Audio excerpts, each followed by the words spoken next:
Meeting of the Harbor Advisory Board for May 7th, 2015. Welcome, everyone. Oh, okay. So again, I wanted to welcome everyone here to the May 7th Morro Bay Harbor Advisory Board meeting. Welcome. Thank you for attending.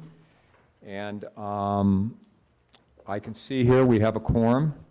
And I wanted to also discuss moving up item number D2 to right after the Coast Guard Auxiliary presentation, because there's probably a lot of people here in the room for that item agenda, and so we can do that before we discuss D1. Do I hear any comments here from the board? Do I need to make a motion, Eric? Okay. So what we're going to do here, folks, is we're going to move up D2 just right after the presentation by the Coast Guard Auxiliary. So you'll have a little bit of things that we'll discuss here before then, and then we'll go right into the fees and stuff like that we want to discuss. Okay, right now I want to have a moment of silence.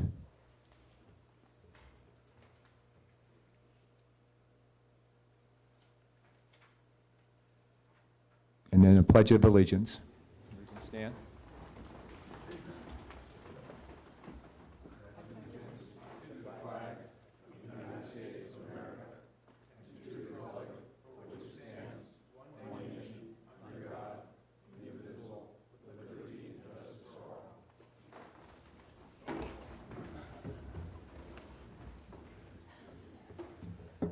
Okay, at this point in time, we would like to have any type of announcements by the board members here. Gene, I'll start with you.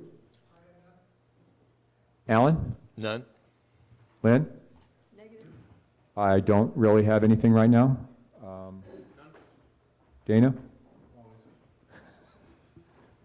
Yes, I would like to announce that this Saturday from 9 to 1 at the Morro Bay Yacht Club, we'll be having a fundraiser for the Morro Bay Youth Sailing Foundation, and it's a marine swap meet. So if anybody would like to have a spot there, we have lots of spots available still. And they also do a bake sale, and it's just an annual event that we do. So come on down, 9 to 1. That's it? And buy stuff. Yeah, buy stuff. Ron? No. Okay. At this time, is there anyone in the audience that would like to have public comment that's not related to any of the items that we're going to discuss tonight? Hearing none of that, we want to move on here. So we want to see the approval of the minutes from the Harbor Advisory Board meeting April 2nd, 2015. Has everyone had a chance to look at that? And is there any corrections, additions, or deletions? Do I hear a motion? Oh, I'm sorry, Lynn. A clarification. I have a clarification where it says in the first paragraph, Ms. Meisen welcomed boaters to join the Morro Bay Yacht Club races. She said the Harbor Patrol placed the race marker where the old 18 EB buoy used to be located. It is a 55-gallon drum. That implies that it's steel. It is not. It's plastic. In case you run into it, it won't do quite so much damage. Hopefully. Thank you, Lynn. Good to know. Any other comments? Do I hear a motion to approve the minutes? So much. I hear a second. Second. Okay, I have a first and second. Any discussion? Hearing none. All in favor? Aye. All opposed? Okay, now we're going to go to public hearings, reports, and appearances. At this point in time, I'd like to have the Harbor Department status report, please, Eric. Hello, Mr. Chairman, and thank you, and welcome back for another month. I'll try and move through this quickly. We got a lot of things on the agenda tonight, and I think we're going to have a fair amount of public comment. So dredging, something that's pretty important. Coming here this month, the dredge ship Yaquina. On my staff report, it says May 20th. That's changed. The dredge ship had a little trouble getting into dry dock, and it's delayed. It's looking like about the 22nd. It'll be here for its usual, quote-unquote, 20 days of dredging. Costing about $3 million to get that accomplished. They will be concentrating mainly on the entrance. I know we've got a couple of high spots. I found one the other day over off Tidelands Dock that I think a lot of people are aware of. But until we can get the whole harbor dredged with a little bit more money, we'll just be seeing mainly the entrance and then the groin area off of channel marker number 6, between 4 and 6 there, that spot that gets skinny. We are lobbying Congress to try and get some additional funding in Corps of Engineers. There's word on the street that even though the president's budget is out and for next fiscal year only includes about $3 million, to which you'll get the Yaquina here again, there's a chance that Corps of Engineers may get a plus up in funding, and in that case, we're hoping to get some additional funding out to the LA district, and with luck, that'll translate into some full harbor dredging for us in 2016, 2017, or 2015, 2016, sorry. On the back of your status report, there's a letter that the mayor sent to Brigadier General Toy of the Army Corps of Engineers. He's the commanding general of the South Pacific Division, which is the division that covers all of the western United States and the warmer climes of the South Pacific. So we'll see what comes of that. Lifeguard season is coming up pretty quick. We're going to get the lifeguard towers out next week. Lifeguard Academy, we ran it this year after 2 weeks of, after 2 years of not running it. Because we didn't need to over the last couple of years. This year we needed more guards, as did Cayucas. So 2 weekends in April that took place. Everybody graduated, have some good new hires, so you'll see some new faces on the beach. Towers are going to be going out, like I say, next week, and then Memorial Day weekend will staff for weekends only, and about first or second week in June, depending on when all the schools get out, is when we go to full 7-day-a-week staffing, so look for that again. Fishing seasons, recreational, rockfish, and salmon season open the same time this year on April 1st. From what I hear, salmon's a little slow. Recreational rockfish is about the same as it normally is. Some days are great, some days not. I hear there are a few more salmon being caught out front, so hopefully our local commercial folks will be able to get out. Their season opened on May 1st, but when I wrote this staff report a week or so ago, it was still fairly slow. April 1st meeting of the Friends of the Harbor Department netted some new signups, and we focused I think, on some to-do tasks, and we got some good volunteerism out of that, so that effort is up and running. Recent City Council actions on April 14th, the City Council approved Amendment 5 to the lease for Bob Fowler's Morro Bay Landing, which is the ex-Verges sport fishing landing, restructuring the lease terms and development requirements, and adding 10 years to the lease due to additional construction and other costs and some restructuring of the lease. And the requirements in it, one of them was the current Tognazini's 3, where the old fish market was, the old Thai restaurant was, and in the land portion of his lease redevelopment, that restaurant goes away, that use goes away. It moves into a new restaurant in the old building site. It'll be a 2-story building. There's a pocket park slated for that area. One of the amendments to this lease was the allowance that the Harbor Department, if needed, may be able to use that space for a restroom if the Coast Guard project moves forward and they build their new building, their new additional building. We've got the option to possibly use that pocket park area for either restroom and or shower facilities if we can fit them in there. So that was part of the genesis of that lease amendment. Also, at the April 14th meeting, the City Council authorized the Harbor Director, that be me, to negotiate with the DeGarrimores at lease site 102, 102W. That's the site that is mostly water in front of Giovanni's Fish Market. It does have a piece of the building. It's a sort of a strange lease site. It doesn't end right at the top of the revetment. It's back on the land a little ways. So we'll be getting with the DeGarrimore family and starting to negotiate with those folks here over the next year or so. That lease expires in 2018. At the April 28th meeting, Council authorized staff to start working directly with the Central Coast Aquarium, which are the folks down in Avila, to start working on a collaborative basis to establish a new aquarium and marine sciences and education facility here in Morro Bay sometime after 2018, after the existing aquarium lease expires. It's a work in progress with Cal Poly and the aquarium folks. I think NEP were maybe involved as well.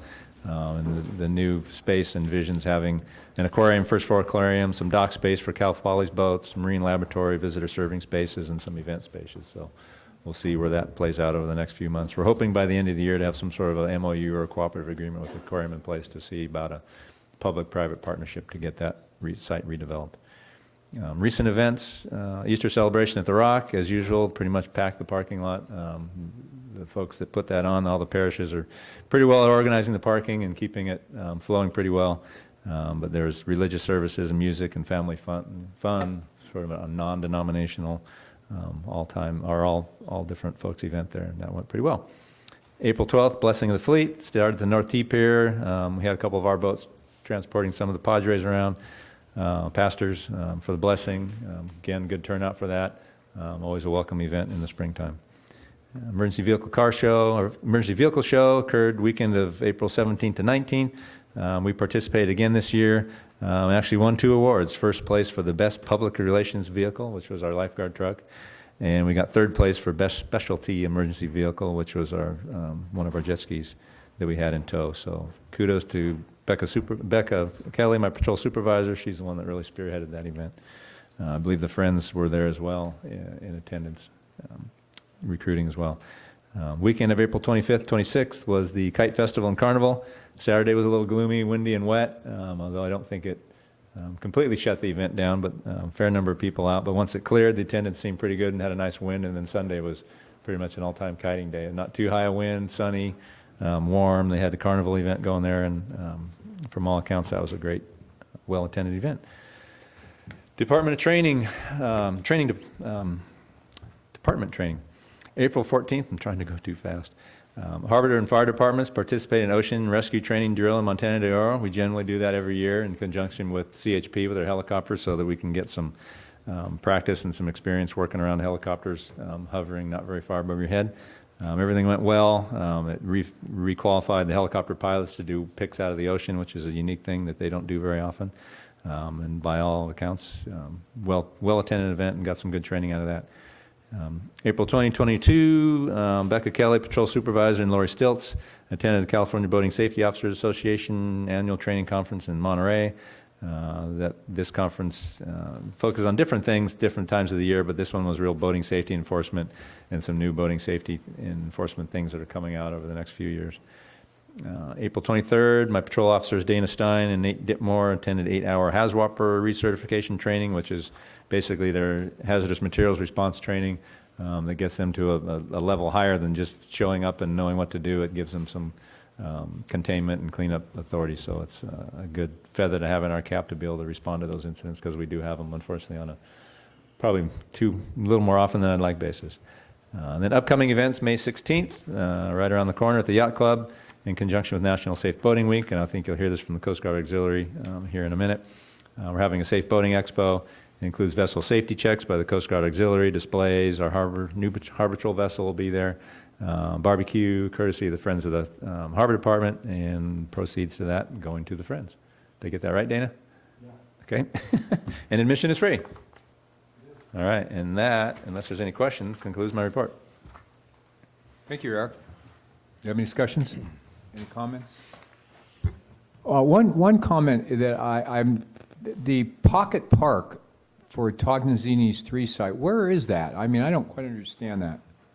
So if you start at our office and then start working your way south, you've got the public restroom, a Right. little open space, Tognazini's main restaurant, Right. little gap, the next building, Tognazini's 3. Right. That is a little individual lease site there that extends through the streetway and to the water lease site. It's a little landlocked lease site, and I don't know the number, but in Fowler's plans, what Tognazini's 3 is in now goes away. So that site south of Tognazini's main restaurant gets leveled and gets turned into a pocket park. Then the restaurant use gets reestablished in his new building, which will go where the existing old Red Verges building is now. That goes away too and gets completely redeveloped in a nice new 2-story building. Okay. Gene? Yeah, the reason for eliminating what is now Dockside 3 is we're going to change the radius of that driveway around there, so make it easier for the fish trucks to haul out. Thank you. Okay. Any other comments? Okay, Eric, I thank you very much. Hey, Eric, would you introduce your guest here? Yes, I would. Item B2. We have Dave Smith, the commander of the Coast Guard Auxiliaries, Coast Guard Auxiliary 761, Commander Dave Smith. He's providing a presentation on the role of the auxiliary and the auxiliary's number one mission, which obviously the Coast Guard's number one mission in Falls State Auxiliary is recreational and other boating safety. And Dave can probably speak to the Boating Safety Expo that's going to occur on the 16th as well, and other things that the Coast Guard Auxiliary is here for, and what they can do for you and what we can do for them. Yeah. Take it away, Dave. Thank you, Eric. First of all, let me thank everyone for allowing me the opportunity to come here and spend a little time reviewing the Coast Guard Auxiliary, but specifically what the Coast Guard Auxiliary Flotilla 761, which is our community flotilla representation for the auxiliary here in Morro Bay, which is what I'm connected to and most excited about. But real quick, while we're still on, we were on the, I was just going to say, well, you don't have to pull it back up. In addition to, I just got word, Sheriff Department called, and they are going to bring their boat over, in addition to the Harbor Department having their boat. The Coast Guard 47 rollover boat is going to be there with tours from 9 a.m. till 1 p.m. The sheriff is going to be there all day. The harbor is going to be there all day, or as much as you can get. We appreciate it. I'll have a booth there representing the auxiliary. We'll be signing people up for vessel exams. We'll be handing out all sorts of goodies for boaters, and anything you want to know about Flotilla 761 and what we have to offer the community and how we're participating. We'll be there to discuss, and we're looking forward to it. It's our first ever. I'm excited, and I think it's going to be a great event, so we're looking forward to that. First, I want to start with just a brief overview of what the Coast Guard Auxiliary is about. And I'm going to kind of whiz through this because I really want to speak to you and make you folks aware of specifically our flotilla here. The Coast Guard Auxiliary is basically the volunteer arm of the Coast Guard. We do and participate with the Coast Guard side by side in search and rescues. We do maneuvers, we do patrols. We assist the Coast Guard in every way possible. Probably the best way to think about us is we do just about everything the Coast Guard does, with the exception of police power. Now, we do not have police power, so if we're out there on a patrol and we find something of suspicious nature, we radio that into the Coast Guard, and they handle that from there. But as far as doing side-by-side towing, search and rescues, verifying all the ATONs, PATONs that we have off the coast here, which are those aids to navigation that are so vital to boaters out there, we're the ones that maintain and take care of those. So the Coast Guard auxiliary is made up of approximately 30,000 plus members. It is the largest marine safety volunteer, we are all volunteers, organization in the country supporting the U.S. Coast Guard. Classroom instruction. Now, this is probably my largest emphasis with this flotilla, and that is classroom education. I'm starting. I just confirmed my first class that's going to be made available, and you'll see the flyers around town. For my first course, which will be the ABS course, which is about boating safety. It's a one-day, 8-hour course that I'll be putting on. Hopefully I'll have some other public educators with me to assist me. But that's about boating safety. Then from there, we want to ramp it up, or I do, and bring on, like the following month, boating skills and seamanship, which is a much more extensive course. Sailing skills and seamanship, which is specific to sailors. Weekend navigator, we have a navigation course. Suddenly in Command is a great 4-hour course that is designed for anyone that's crewing on a boat with someone, a skipper, and God forbid anything happens to that person, what do you do? Hence the term, suddenly you're in command. Now, that's what this course addresses. It makes you aware of certain necessary and vital tasks that you must perform. Know how to work your radio, know how to get that boat back, know how to get a hold of the Coast Guard, all those important things, where your life vests are, where all the safety equipment is on the boat. It's a great course. So we'll be doing that in the future here too. Recreational boating safety, again, that is mission one with the Coast Guard Auxiliary. That's really what we're about, mainly, and that includes vessel safety checks. Once a month, the first Saturday of the month, we're at the ramp, not necessarily me, but my staff officer, flotilla staff officer for vessel exams, Charlie Cohen, and then I have 3 new vessel exam officers that are coming on board within my flotilla, and they'll be out there. And I'll be out there on occasion, too, doing vessel checks, as I'm a vessel examiner, too. They're all voluntary, so we don't press anybody to do this, but I'll tell you, 15 minutes worth of vessel check could save your life. It's well worth the time invested. Plus, you get a nice little sticker. You put it on your boat, and if you're out there and the Coast Guard sees you, they know you've been inspected and that you have all the proper and up-to-date required Coast Guard equipment, safety equipment on your boat. It's done at the marina or at the launch ramp, and it's obviously to aid the Coast Guard. They also do them, but we by far carry the bulk of that. Again, it's designed to help ensure boater safety. On water patrol, now this is where I mentioned non-martial duties. We don't have police powers, but we do check the ATONs. We do, some of our more experienced and qualified members do go out and work side by side with the Coast Guard, and in some cases on some of the Coast Guard vessels if they're qualified. Collateral mission support, this is working within the station. I'm sure most of you know about our station here, Morro Bay. And we do have auxiliaries that give up their time to do radio watches, commissary program. That's something we've come up with, which is fairly new to the auxiliary. And basically just handling jobs to free the Coast Guard personnel at the station so that they can perform the more vital functions of rescuing and making sure that everyone is safe out there. Fellowship. Regular meetings, I just want to say our meetings are held over on Kennedy at the Recreation Center.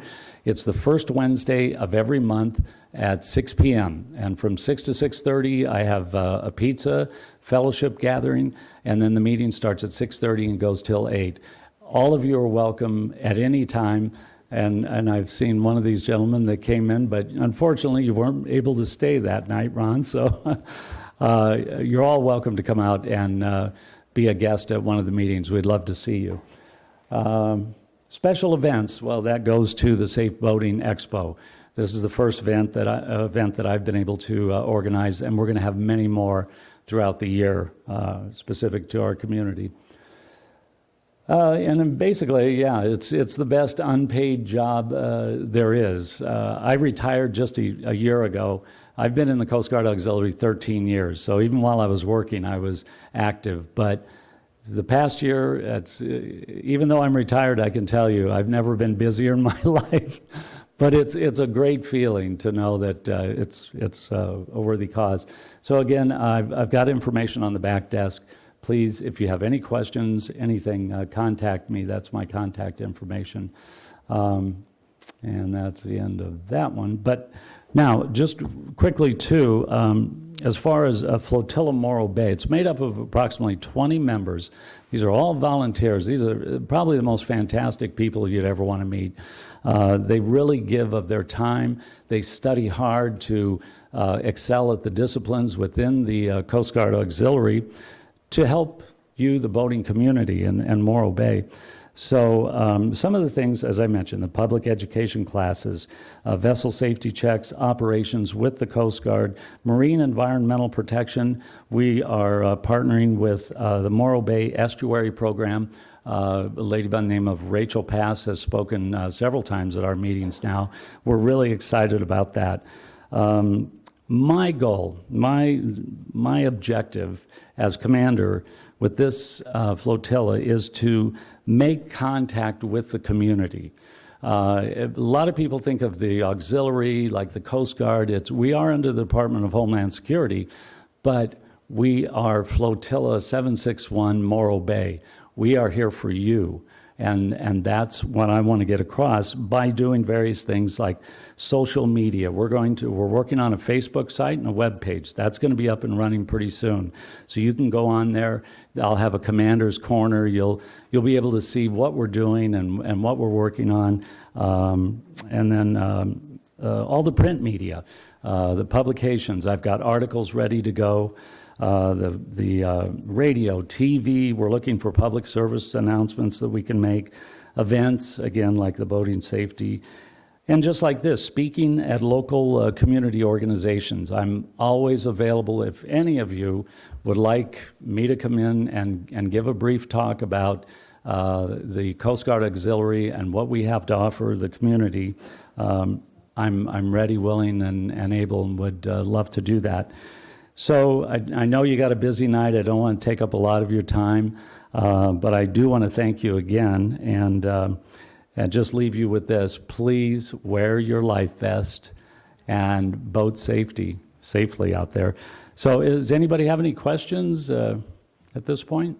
Gene? No. Alan? No. Lynn?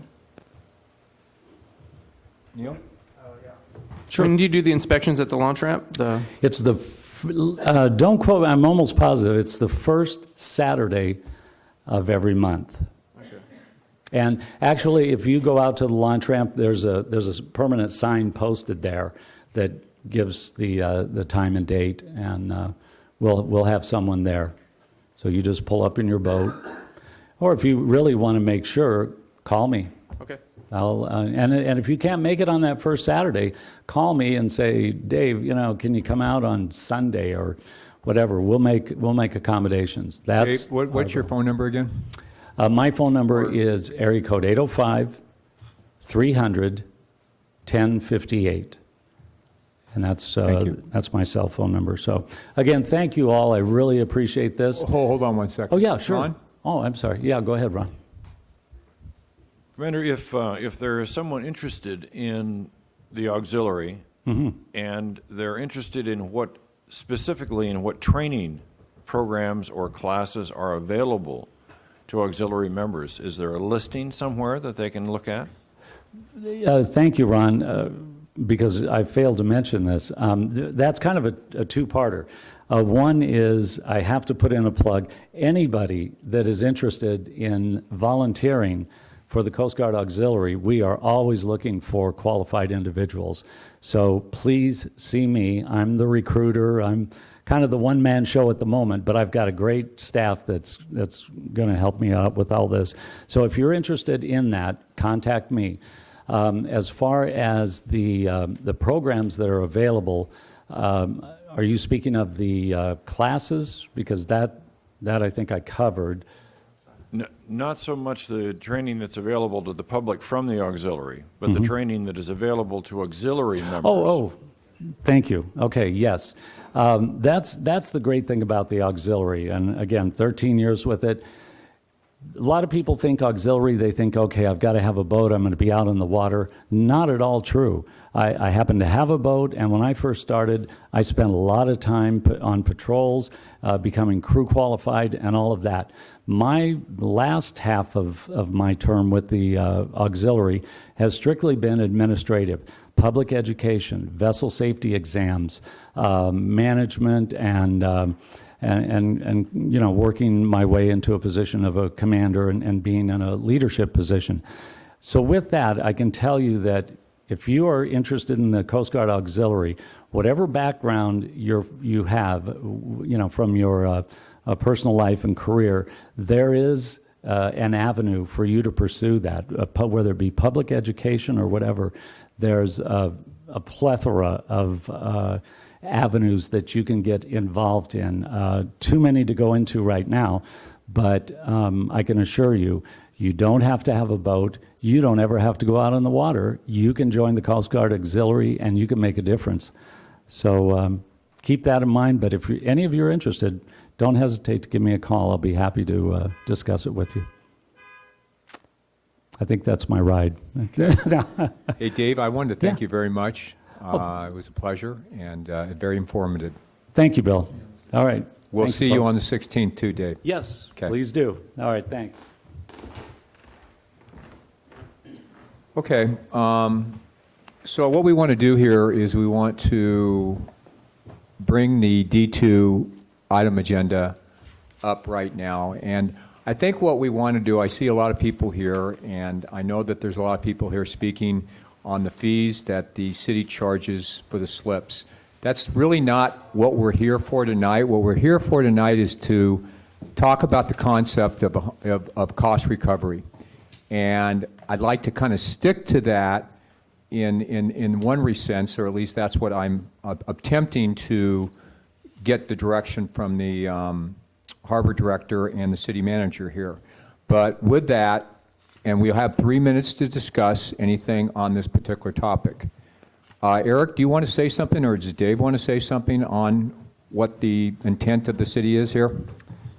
Well, if you're ready for me to launch into my staff report, I want to just go. Yeah, yeah. Okay, so, and I'm going to let Dave Buckingham, city manager, kind of lead into how we got here and what we're doing in a general sense in the city, and then he'll hand it back off to me, and then we'll get into specifics on the harbor stuff, and I can retouch on that and a few other things. Great, thanks. It's nice to be here with you tonight, and thank you all for the work that you do. I rely heavily on Eric, and I know he relies on you, and the context that you bring to everything that happens down the harbor, whether it's yachts or commercial fishing, or I spent 20 minutes or 30 minutes with Neil this week looking at his oyster operation. It's wonderful what is going on down our harbor. So I heard from my colleague Andrea, from Jeremiah, from Eric, that there was a little bit of excitement about the city's look at fee subsidies that started at a council meeting 2 council meetings ago. So I really didn't want to come at all. I thought I'd just let Eric deal with this, but I thought it would be appropriate if I came down and lent a little bit of a city perspective. So I understand that to back up a little bit, at the council meeting 2 meetings ago, we started into a process for the council to consider what the appropriate subsidy level is for various services in the city. And looking, I'm going to back up in a second, but looking sort of first at the harbor and thinking about the harbor, there's fees that we have for various services in the harbor, whether it's liveaboard fees, sailboat mooring, towing services, sport fishing, launch ramp, and of course commercial fishing. So there's a variety of services that we provide in the harbor. Each of those comes with a specific fee that's set annually in our master fee schedule. And I wrote in that staff report, and I would continue to state that staff generally recommends that harbor fees are not subsidized. And I say generally, but then the next thing we said is, but we really want you, the HAB, to look at this because you've got and look at it in particular with respect to commercial fishing, because you've got the most taste and feel with what's going on in our harbor. And we thought it wisest to turn this over to you for 1 or 2 or 3 meetings, however long it takes, to consider this. So let me back up for a second just into the concept. And I know that there are folks who don't like the term subsidy. I'm frankly one of them. I don't like subsidies. I don't like subsidies because I don't like taxes. And what a subsidy generally is when we tax everybody to provide a single service that benefits either a large group or a smaller group. And so I went to I was in a meeting about 2 months ago, and the question came up, was asked to a large group of city manager kind of people, how do you improve revenues in a city without increasing taxes? I thought, oh, this is good because I don't want taxes to go up. So I started taking notes, and they gave 2 quick examples. One way for a city to improve its revenues without increasing taxes is to actually collect the taxes that are already on your books. So if you have a tax for a certain thing, make sure that you're collecting those taxes. The other is to look at your fees and how much it costs you to provide a specific service, and then to determine how much you should be charging for that service based on how much it costs you to provide it. So I was interested because we were taking a closer look at our city budget and the things that we do fund well and the things that we don't fund well. Just to give you a little taste of where the city is, we fund our police department at about 95%, at least in terms of officers, of what we think we need to have on the street. That's pretty good. We fund our fire department about 92.5% of what we think is the requirement to have a fully functioning fire department. We fund our streets at 33%. So our city budget right now, and for many years past, and you don't have to drive very far to figure this out, only funds our streets for about 33% of what it would take to keep our streets at an appropriate level. We fund our capital replacement, for example, when this building falls down and we need a new one, at about 10%. Or at least we're hopefully going to start doing that this year. So from one perspective, the city we're not about to go bankrupt. We've got things plugging along. But from another perspective, we're never going to get our streets up to where they need to be if we just stay right where we are. The main solution to that is not raising fees. And in fact, we should not charge more for a service. And in many cases, we cannot charge more for a service than it costs us to provide that service. So parenthetically, the main solution to that not dire but realistic look that I just gave you is some more economic diversity, some appropriate revitalization all around the town, from the harbor to North Morro Bay to the downtown. The expansion of businesses that are here, like if Neil can expand his oyster business further. So that's the real answer to being able to spend more each year on our streets is not fees, but it caused us to say, hey, let's look at the city and figure out what it costs us to provide certain services or all services in the city, and then we can make a rational decision on how much we should be charging for those services. So I guess the main thing I'd start with and say is this is not about the harbor. This isn't about commercial fishermen. This is looking across the whole city, from the recreation department to the public works department to the planning department and to the harbor department, to figure out what it costs to provide services. How much does it cost to provide certain services? In many cases, we simply didn't know. Eric spent about the last 3 weeks going through a fairly scientific drill to figure out how much it costs the city to provide a slip on one of our commercial fishing slips. So he went through, and he's going to lay this out, but that's something that we didn't know right offhand. We hadn't really done the math on it. And so we've been doing that around the entire city. How much does it cost to rent this room for a wedding? We really didn't know. We didn't know how much it cost to keep the lights on, to have an employee here, to do the maintenance on the building, to share those costs. And so across the city, we've been trying to do that assessment. We really sort of want to run the city more like a business, figure out how much your product costs, and then either charge appropriately, I would say. So whether it was issuing building permits for an individual residence for Mr. Smith to build his house, how much does that cost to issue that building permit, to provide this room for a wedding, to process a local coastal permit for some level of development, to maintain a mooring point, to run the teen center, all of those things. We wanted to figure out how much it cost us to provide that service, and then figure out how much we should be charging for that service. And that gets to the point of subsidies, because we don't always believe we should charge 100% for what it costs us to provide a service. Sometimes we absolutely will want to subsidize things. We generally subsidize things by how much community benefit they provide. So, for example, we subsidize the police department or the paramedics pretty much at 100%.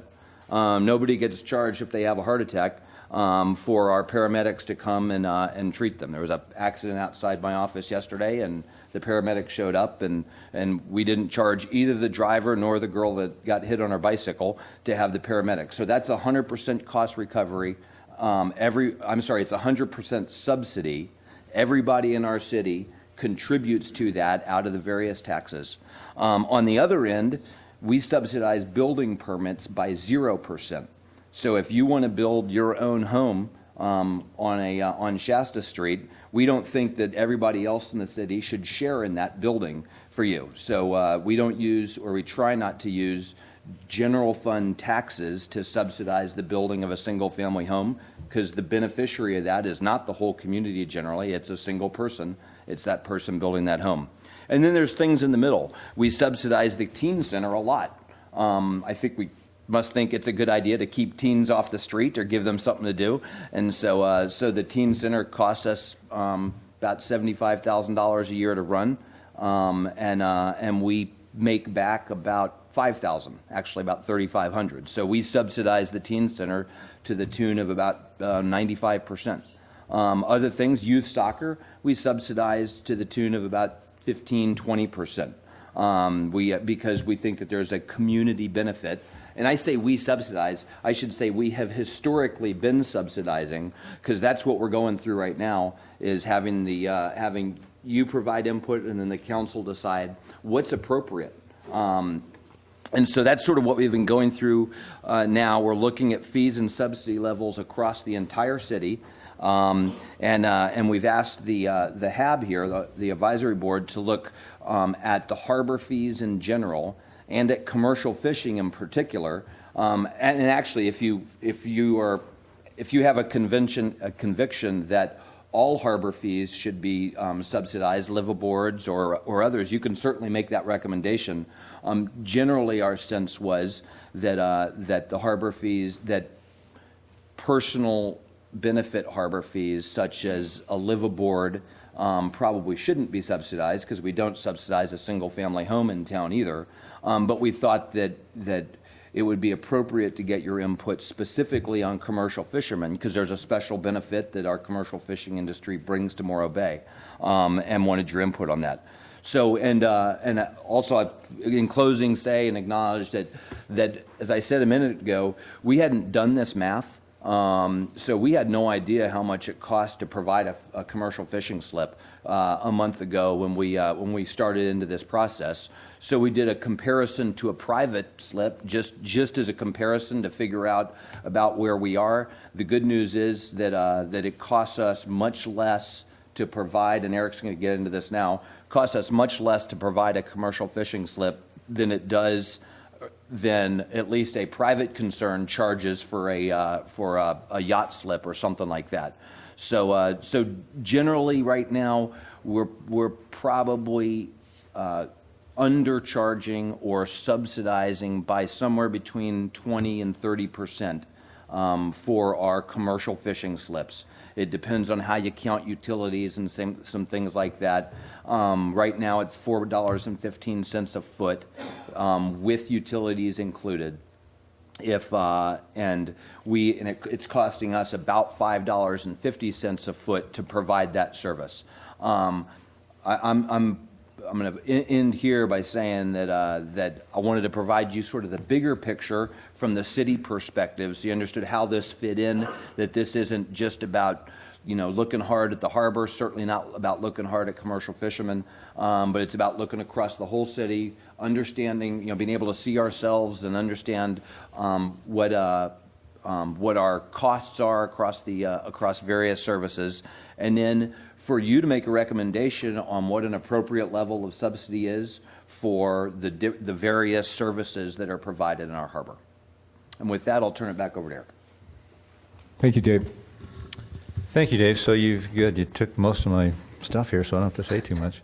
That'll never happen again. So what we're looking at here is like we say, levels of cost recovery. All our facilities and services have a cost to them, and I've done my best in the time allotted to try and get some reasonably accurate numbers.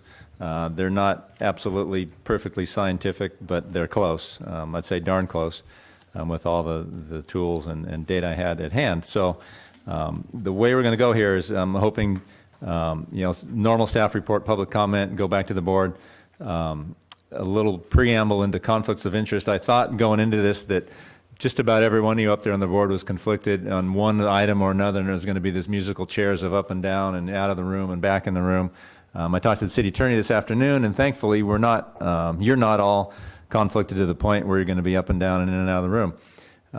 There's a Fair Political Practices section 18707.4 that stipulates if you are representing a specific constituency, which all of you are, if you are considering an item that relates to that constituency, whether it be fees or whatever, provided at least half of that constituency or more is affected by the board's action that's being undertaken, which you're participating in, you do not have to recuse yourself because you're specifically named as a constituency. City council, not so much. They don't have specific constituencies that they're named to, so they don't have that sort of protection from the FPPC because their conflicts are more broad. So the only conflict we have of all our board members, and I hate to single anybody out, but sorry, Neil, because you represent waterfront leaseholders, you're also a slip holder for a couple of our headfoot slips.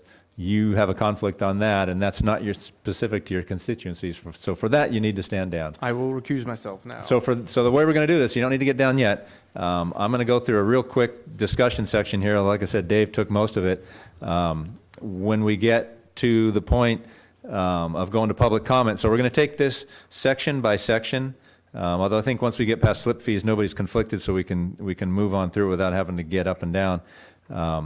But I think maybe for consistency, if the pleasure of our chairman, if we can go section by section, slip fees, T-pier fees, I'll give a quick presentation on it. We'll go to public comment. When we do slip fees, Neil, that's when you need to be in the audience. When it gets back to the board, that's when you need to be out of the room. We'll get through that, and then we'll come back to T-pier fees. You can come back for that, and we'll go through the rest where everybody's okay sitting, and then maybe we'll just take it individual one at a time. If there's public comment, reach out for public comment on moorings after I do the spiel on that. Does that sound? So we want to do step by step. I think so. Words. Okay, so we'll Keep go it to clean slip and fees consistent. and then public Yeah. comment on slip fees and then go down the road. Okay. Yeah. So I won't repeat. Yeah, Ron? Hold on. The process that you just laid out, I'm a little bit confused. When you said comes back to the board, category comes back to the board, are you anticipating that the board is going to take specific action on each one of these categories? Or Yes. Are you talking about? Yes, I'd like to take them category by category because some may lend themselves to a higher level of cost recovery and some may lend themselves to less. Okay. And if we take them all in one big discussion and then try and get to the end and discuss them all at once, I think we're going to get a little lost if we do them one at a time and focus. And especially for our fishermen, if we can focus on the slip fees, and they're first on the list anyhow, get them done. We can get our public comment and we can get them on their way. I if they understand. So wanna the take off. issue is category by category. Correct. If the board has a position regarding cost recovery. Correct. Got it. Thank you. So we'll start with, I'll go through my staff report on that category.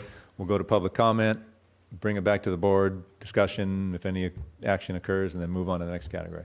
Okay. Okay, everybody on the same page? Yeah. So again, as Dave said, as a general rule, you can get less than full cost recovery in government, generally speaking, when there's some level of public benefit. And some things have more benefit than others. So that's kind of where we want to lead and see what each category sort of comprises and what level of cost recovery we want to try to get.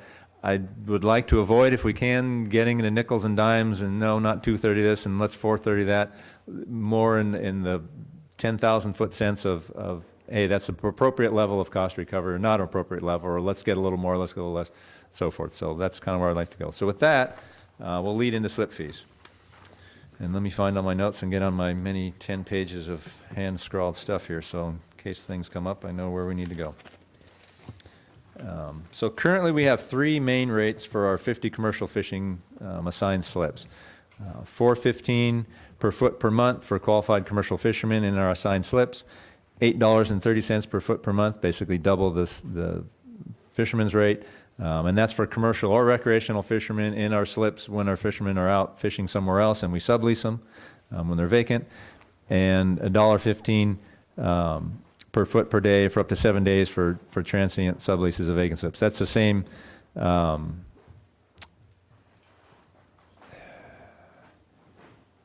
on, let me get my folder. I don't understand that. No, hang on, I've got my stuff out here. There's a lot of moving parts to this.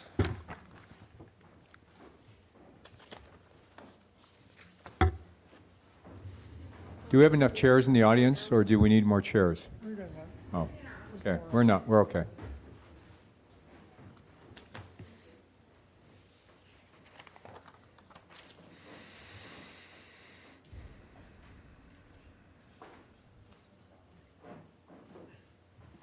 There's some seats in the front row, too.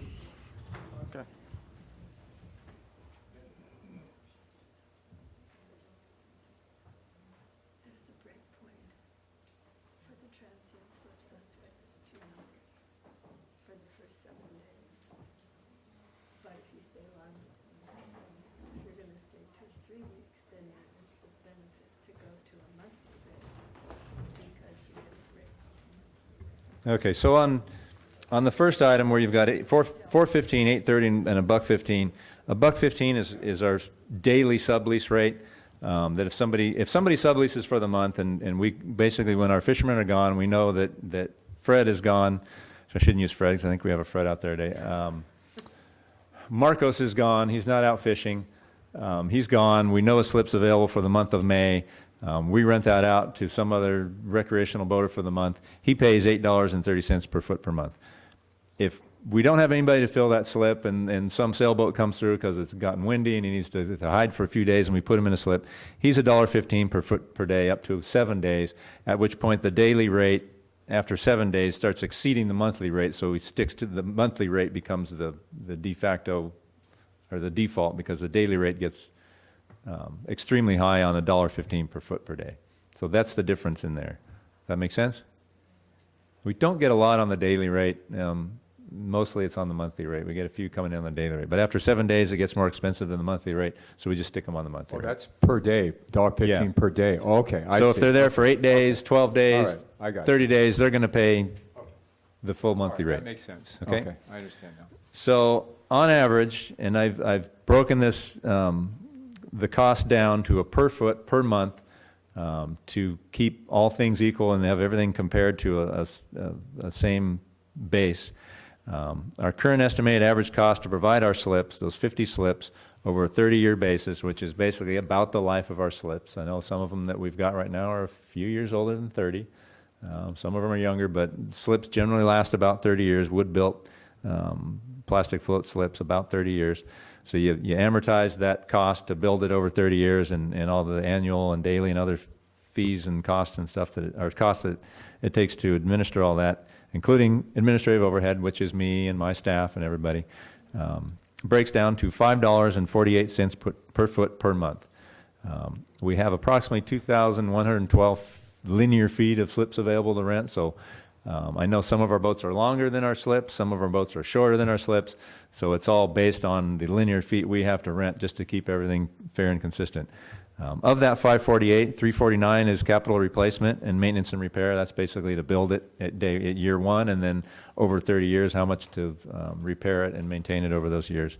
$1.23 for administrative overhead. That's the people to manage all the fees and billing and administration of everything. 25 cents per foot per month for insurance, to insure all that stuff. About 40 cents for electricity. Electricity and water vary, so I've tried to take an average of the several years to get a sort of a broad general average number. It's about 40 cents per foot per month for electricity under current rates, and about 11 cents per foot per month per water.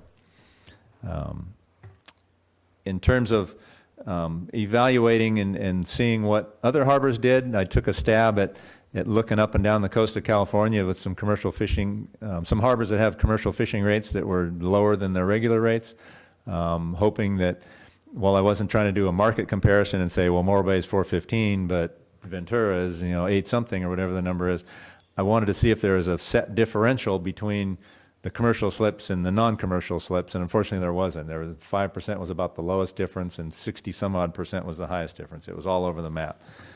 But those numbers I included in here just as a comparison to an average of what commercial folks pay and other slips and harbors that we surveyed. Certainly, it's not inclusive of everything up and down the coast. It's a handful, and that's $9.37 per foot per month. Commercially, other spots in California, and then recreationally, it's $11.20 per foot per month up and down the coast from those same harbors.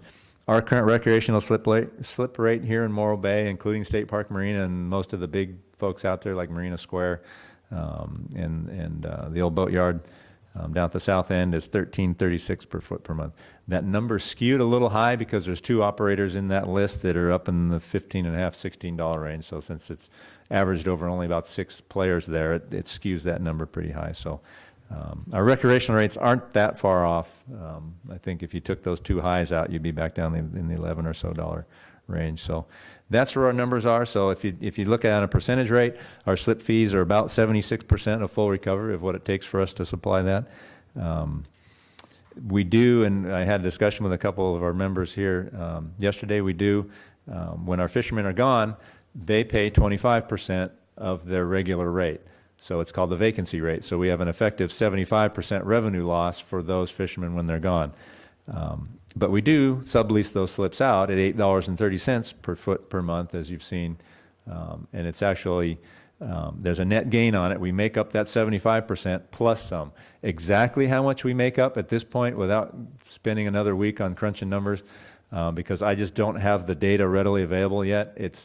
Some years we had huge amounts of sublease revenue. Some years we were down in the dumps. And I couldn't determine any rhyme or reason of why to try and equate some sort of an average or an equivalent. But we do make up beyond what we lose, somewhere in the neighborhood of 25 cents per foot per month to $1 per foot per month. So effectively, if you take that 25 cents to $1, you can really add that to the commercial fishing rate, and we're effectively making more money than the $4.15. Exactly how much I can't tell you with a transient, just because I don't have the numbers collated and all the history put together yet. So that's where we are on slip fees. So what we're looking for, again, as we spoke earlier, a general public and Harbor Advisory Board discussion and consideration on, is this an appropriate level of cost recovery or is it not, given the parameters, given what the industry provides or what this fee provides and who it's being provided to and what sort of public benefit may be there. So with that, I will conclude. If I can throw one more thing in, I see several of you doing math up there. So as you're doing that, also we'd appreciate some input on utilities, specifically electric and water. So the way that the commercial slips currently work is that utilities are provided. We don't meter electric or water at all. I'm generally uncomfortable with that, and I'm quite uncomfortable with that when it comes to water right now. So it seems to me that considering metering electric and water just so we can monitor that use, that's something that we would appreciate your input on. And I'll say again, this doesn't have to be solved at this Harbor Advisory Board tonight. I don't intend to take this broad subject to council for several months, particularly because I want you to have time to think through and provide us great input. But just doing some quick math, if you look at that, if you look at the numbers that Eric has there, second under slip fees. So Eric's totaled out about $5.50 is our cost per foot is our cost to provide those slips. If you take out the utilities, it's about 50%. So you're down to $5. So it costs us about $5 without utilities. Right now we're charging $4.15 with, and so right now we are subsidizing about 20%, $5 down to $14, plus putting in utilities.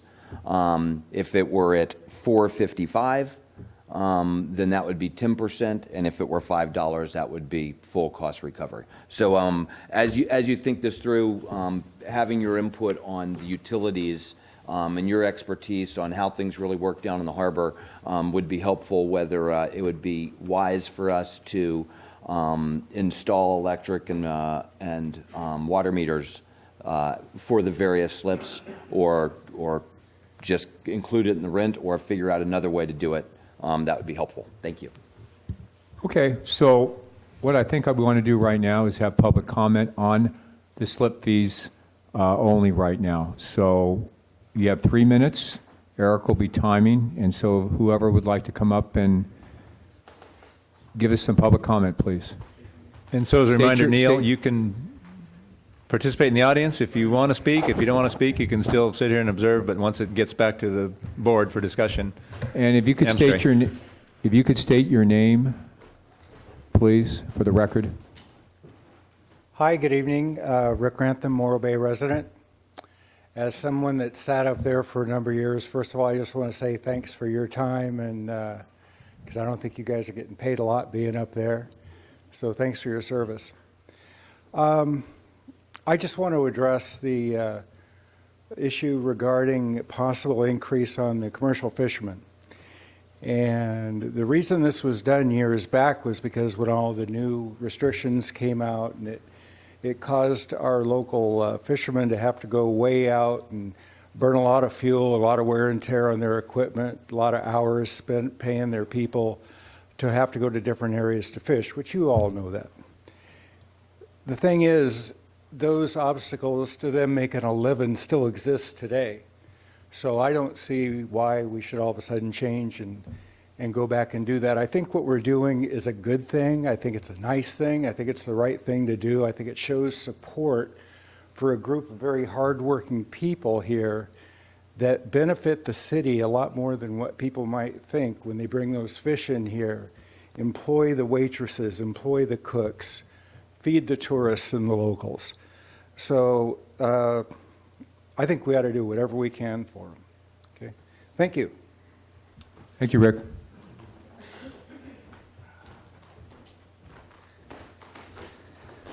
Hi, I'm Stan House, Morro Bay, California. I've lived here all my life. This is concerning the raising of the slip fees. I'd like to say commercial fishing has always been a part of Morro Bay's history and culture. Commercial fishing is what sets Morro Bay apart from all the other coastal communities in San Luis Obispo County. Every year it becomes more and more difficult because of onerous regulations, fishing restrictions, etc. It's a hard life with no paid vacations, paid sick leave, or health benefits, and it's important that the city of Morro Bay realizes and recognizes what public benefits commercial fishing bring to our community.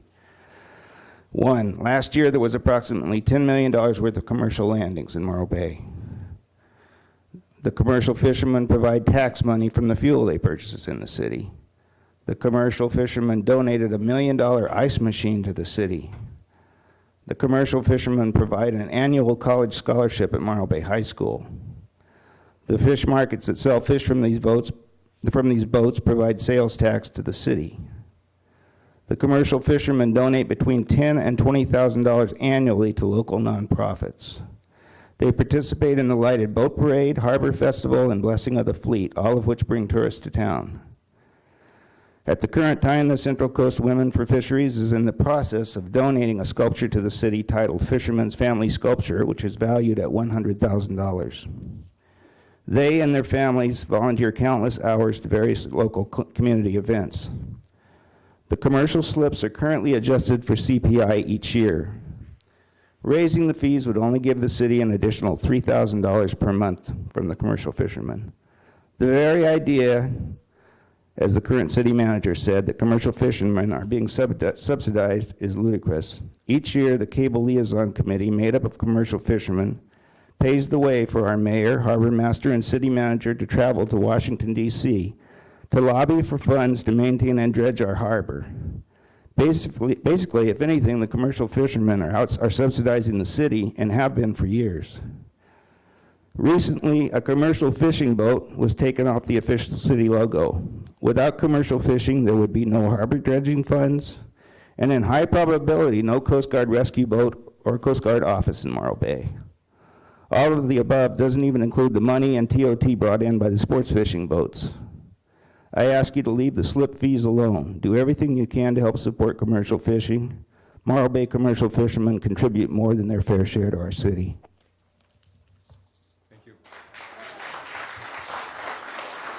Okay.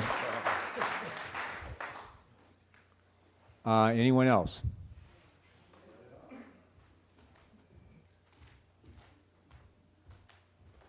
Randy Can, commercial fisherman, slip holder.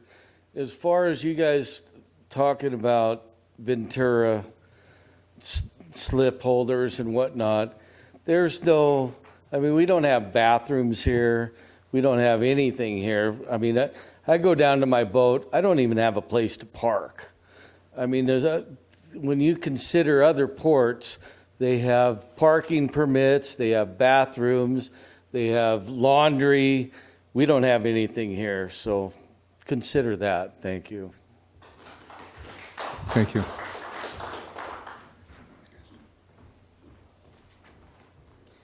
Well, it's certainly interesting being on this side of the mic. Could my name's you state your name? I'm getting there. My name's Andrea Luker, and I'm the executive director of the Morro Bay Community Quota Fund. The Quota Fund was born about a year ago, and the purpose of the Quota Fund is to secure historic fishing here in Morro Bay. I also have a little bit of experience in municipal government, serving 27 years here for the residents. Tonight I'm speaking before you as a resident of Estero Bay. History shows us in Morro Bay that we've had a long and rich and supportive relationship with our commercial fishermen, both economically and non-economically.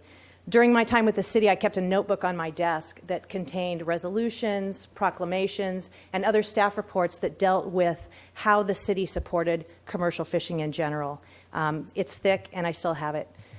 Tonight, I want to speak directly to the issue of increased slip fees for commercial fishing. I was really concerned when I read the staff report, the April 14th staff report that was authored by the city manager. In particular, there were two issues that concerned me. Number one was the recommendation that the harbor fees receive no subsidy. I was happy to see in that sentence, though, the recommendation was to bring this issue to your board, which hopefully can make some good decisions. The second concern with that staff report was the statement that commercial fishing slips currently receive approximately 66% subsidy. And I think that number really got people concerned. I applaud the harbor director, Eric Indersby, for his detailed staff report in tonight's packet, and we appreciate the figures that he provides, and we see that actually the subsidy is a little less than 30%, as opposed to the 66 that was originally put in the staff report. The point I want to make tonight is the City Council can certainly, after you give your recommendation, can certainly make a decision to reduce or eliminate the subsidy they currently provide to the commercial fishermen. But you, as the Harbor Advisory Board, need to make sure that you inform the Council regarding the consequences of a decision like that. In my math, it looks like an additional revenue generated by mandating 100% cost recovery of the slips is between $35,000 to $40,000 per year. Certainly that amount is not inconsequential, but in the world of a $27 million budget, it is inconsequential. We all understand the subsidizing fees can clearly be done if a corresponding public benefit is found. And I think that clearly the commercial fishing industry provides a significant public benefit, including historical, economic, and cultural areas. So we passed the legal test and know the fees can be subsidized. We also know that recovering 100% of the slip fees is not going to significantly affect the budget. So really what this becomes is a philosophical discussion in regard to subsidy. And here's a couple of reasons that I hope you can understand and will be supported by both you and the Morro Bay City Council. First, we highly value our fishing families here in Morro Bay. And I'm almost done. Second, we value our fishing community in terms of its rich historical significance. We also understand the danger involved in this profession. We understand that the fishermen have had to deal with a lot of regulatory issues. We acknowledge the economic impact, and I won't go into the details, but I had them for you. I'm sure you've all read those. Lastly, I'll just close by saying that the fishing industry has been through the meat grinder for the last 20 years. They've been through it, and let's tonight make a recommendation to the City Council to leave the slip fees alone. Thank you. Have a good meeting.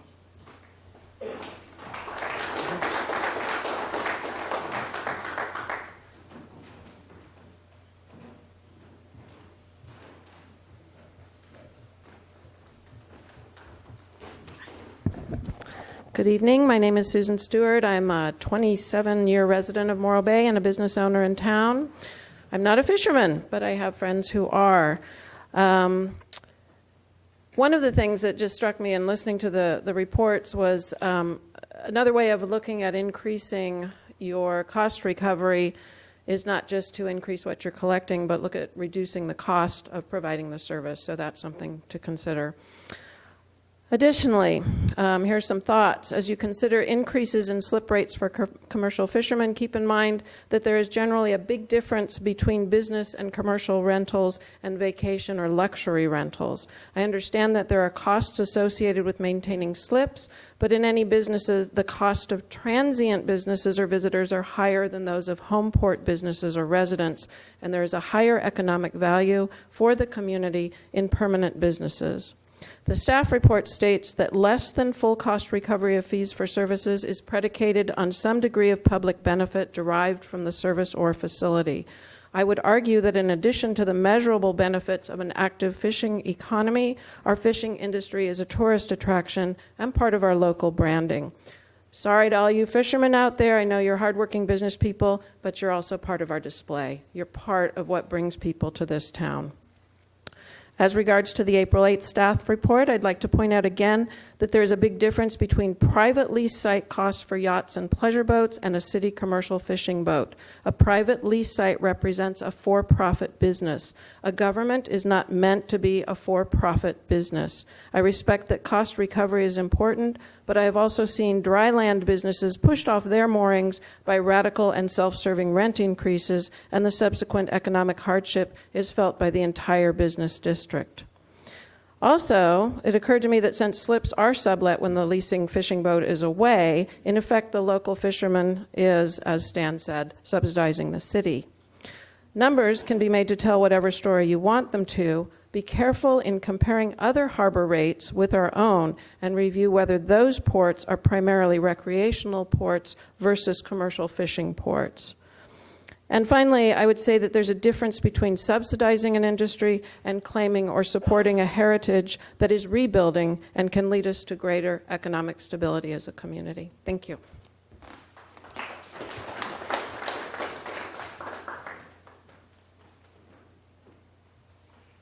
So do we have any other speakers tonight on this slip? Okay, come on up to the podium. Hi, Owen Hagelman. I'm a slip holder down here. I would just like to relate my experience to subletting for a year and a half before I actually qualified for a slip and got one. I think that that's a vital thing to consider when you're actually factoring the revenue you generate from the slips, and also just the benefits that we provide, and jobs. And I mean, I think most of the guys here, we go catch $5 worth of fish, we're probably losing around 4 of that by the time we actually get our paycheck. So I'd like you to consider that all that money is going back into the economy, and I think that's pretty significant. Thank you. Thank you. Okay, so one more? Okay. Craig Barbary, my wife Marlise and I fished the preamble out of here. We have for 27 years now and 10 years in Avila prior to that. Stan pretty much said everything I came here to say, but I'd like to back up a little bit of what Randy said. For several years, we had a slip both in Santa Barbara and in Morro Bay. The slip in Santa Barbara was more expensive, about twice what we pay here, but they had perfect restrooms, they had locking gates so the public couldn't get to the boat, they had parking permits, they had key cards for showers. And when we left Santa Barbara, we had the option of selling that slip. We owned that slip. We could have sold it for great profit. We chose not to. We gave it back to the city of Santa Barbara, but we had that option. So does everybody in Santa Barbara. And Santa Cruz was another one that was listed. The fellows in Santa Cruz have the ability to sublease their slip for full value or more when they leave to go somewhere else, rather than giving it to the city to make the money. So those are two big differences. And the condition of our docks. Marlise and I fish everywhere from the Mexican border to Sitka, Alaska. We've been in and out of almost every port on the West Coast. And there isn't a better port on the West Coast than Morro Bay. There's not a better harbor staff. There's not a better community to live in. But there are a whole lot better docks, and there are lower prices. So you need to keep that in mind. And one other thing, the cable grants also supplied the Harbor Department with the new motors for their boats. Thank you.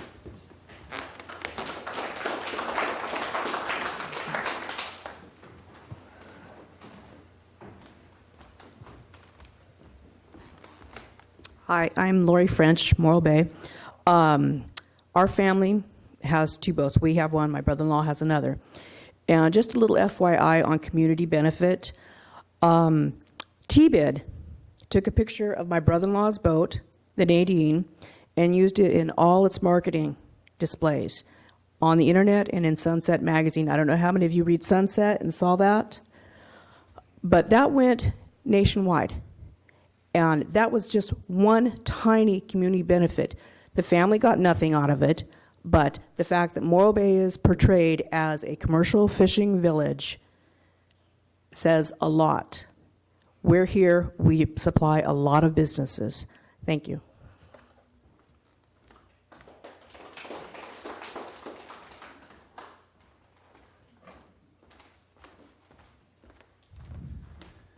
Hello, my name is Wayne Moody. I want to thank Stan for stealing my thunder. I had all, basically he must have stole my little speech. But anyway, a couple of days ago in the Telegram Tribune came out with this picture here of tourists watching boats unload at the city dock. You know, that's a public benefit, and I'm sure they didn't just watch the boats unload and leave. I think a lot of people here today were here because they heard there might be, or slips might go up 66%. And I heard the city manager state that they hadn't done the math, hadn't looked over things. Why 66% came out in his staff report makes me scratch my head, you know, and it especially when in his staff reports he said that he can't recover any more than what it actually cost for the slips and the support about it. When I came and calculated what Eric had come up with, I came up with we're at default of like 24%. There's a big difference. I would, hopefully, the city manager would go back and that his staff report went to the city council, as I believe, and I hope that the city council would realize that he was about 45% off, or 42, whatever. Thank you.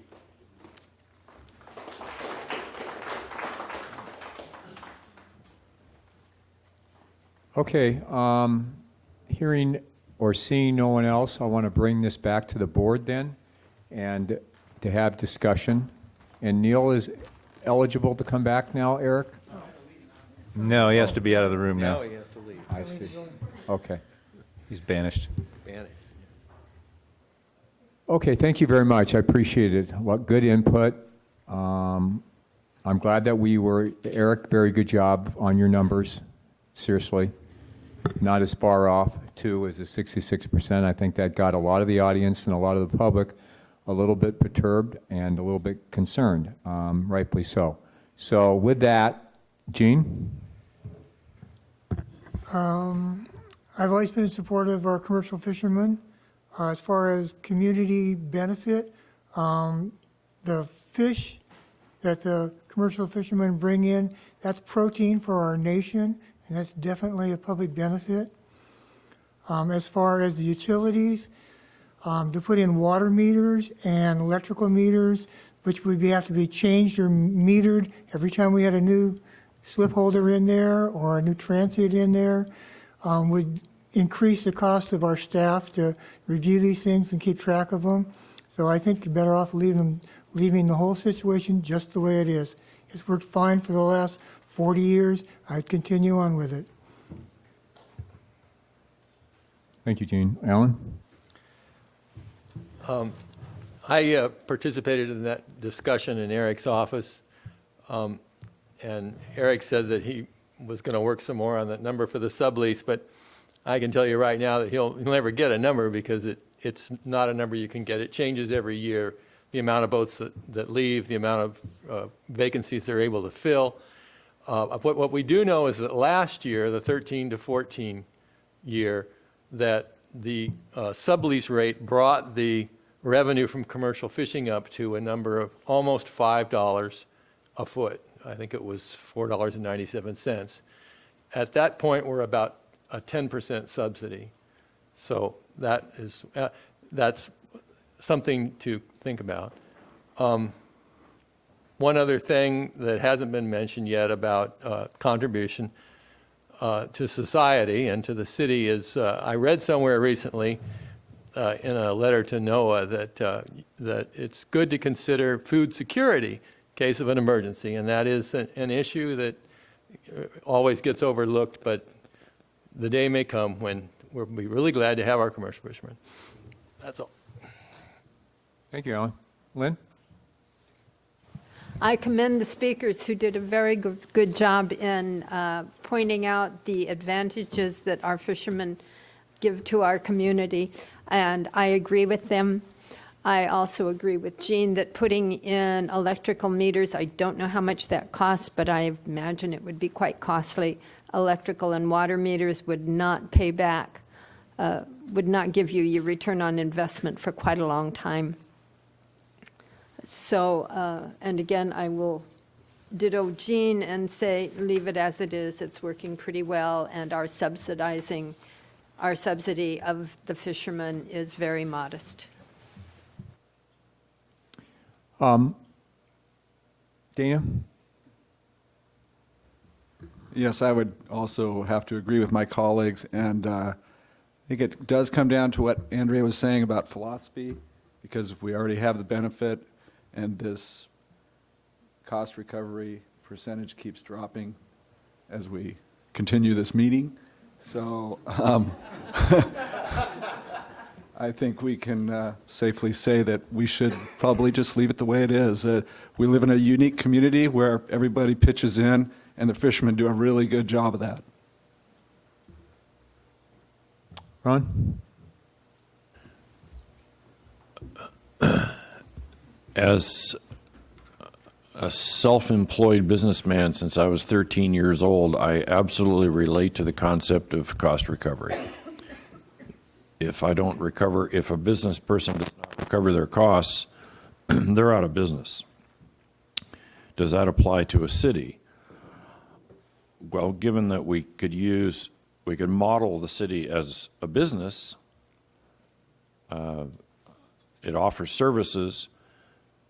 The citizens, the tax-paying citizens and other contributors, other paying parties, pay for those services or contribute to those services. So I'm a balanced budget guy.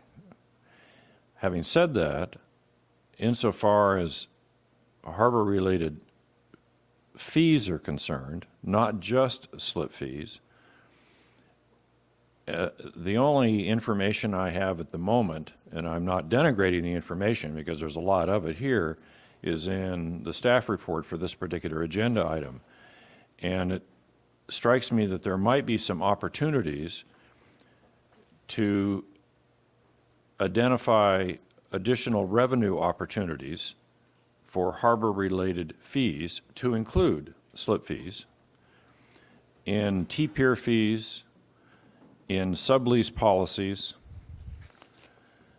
and in launch ramp parking fees. So I would defer to the people in the city who administer all this and who run the numbers and who are welcome to correct me, but there may be some opportunity there to study those fees and to see what sort of contribution might reasonably be extracted from those fees that would contribute to achieving 100% cost recovery across the board for all harbor fees, including slip fees, that might allow the slip fees to be at some level, some number of slip fees, and I wouldn't advocate that for recreational boating, but perhaps for the commercial fishermen, that would allow those slip fees for that category of users to be charged at less than 100% cost recovery. So that's, I'm not sure I was very clear, but I would like to have the opportunity to encourage the city and the board to examine the fees that are collected from all of the harbor-related activities that are listed in the staff report to see if there's an opportunity to generate sufficient funds to allow commercial fishermen to stay where they are, or to have some slight increase, or to stage an increase over some period of time, that at the end of the day, when you mix them all together, 100% cost recovery is achieved. Well, and I think that's it's a good thing to try to achieve. But right now, I think as we're trying to break this all up, we're talking slip fees only for the commercial fishermen. And I mean, at least this particular topic, the way that this has been constructed. And, you know, I kind of leaned toward, I've been a businessman here also for 40 years, and if you don't have cost recovery, over a period of time, you will go out of business.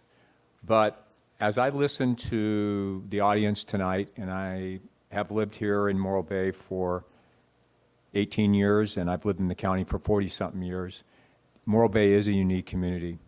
And I'm a firm believer is that, you know, what works, don't try to change it. And one of the things about Morro Bay that I feel is so unique is the fishing community feel. And I'd like to keep it that way. And I kind of concur with some of my other colleagues here, is that at least for right this minute, I don't advocate any type of changes on the commercial fishing slips.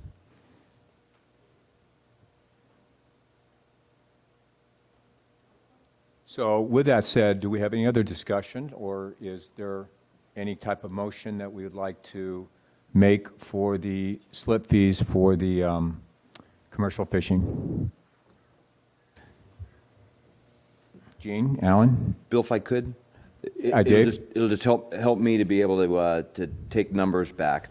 This is a great discussion. So as Eric said, he's sort of gone through and factored in the vacancy rate and and it's hard to judge, as Alan noted, but it looks like the vacancy rate adds about 66 cents, thereabouts, a foot a month, which means doing all this math and coming out right now, it's about $4.80 is what is the effective slip rate if you include what the city regains from the vacancy piece. Putting that over $5.50 is 85%. So as I work this around through the city, I'm trying to sort of have clean numbers so we can compare.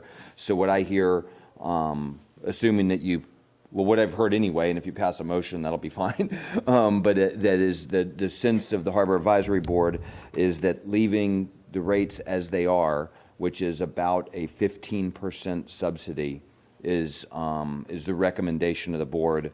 And I appreciate what Ron said about looking across the entire enterprise at balancing out cost recovery across the whole enterprise. The one other thing you might want to discuss and give us some feedback on, it's probably about 24 months in order to recover the cost of installing electric and water meters. So we pay about $12,000 a year for utilities at the commercial slips. And we anticipate it might cost about $24,000 in order to meter those slips. So that would be that's a little bit of data for you.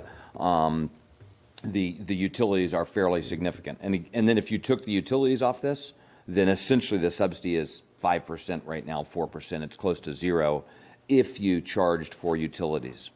Is that helpful at all? Yeah, it does. And I had a discussion with Eric also regarding both the metered of the electrical and the water. The electrical, apparently they have these plugs now that are fairly easy to install and easy to monitor, according to Eric. I think we should be probably looking at that, and maybe not right now today, but it's something to get facts and figures. I have talked to a couple fishermen personally, and they have no objection to having metered water and electrical, especially in today's times, if we are going to have this issue with the water for the forthcoming future. So I think definitely we should look at that in the future and maybe get some hard figures and bring it back to the board and see if that's something that we can start initiating. But in light of what we're dealing with tonight, and given the numbers, as Dana stated, it seems to get lower and lower and lower as we discuss on the 100% cost recovery for the slips. I would like to, can I make a recommendation to leave the rates for the slip fees for the commercial fishing as is? I'd like to make that motion. I'll second it.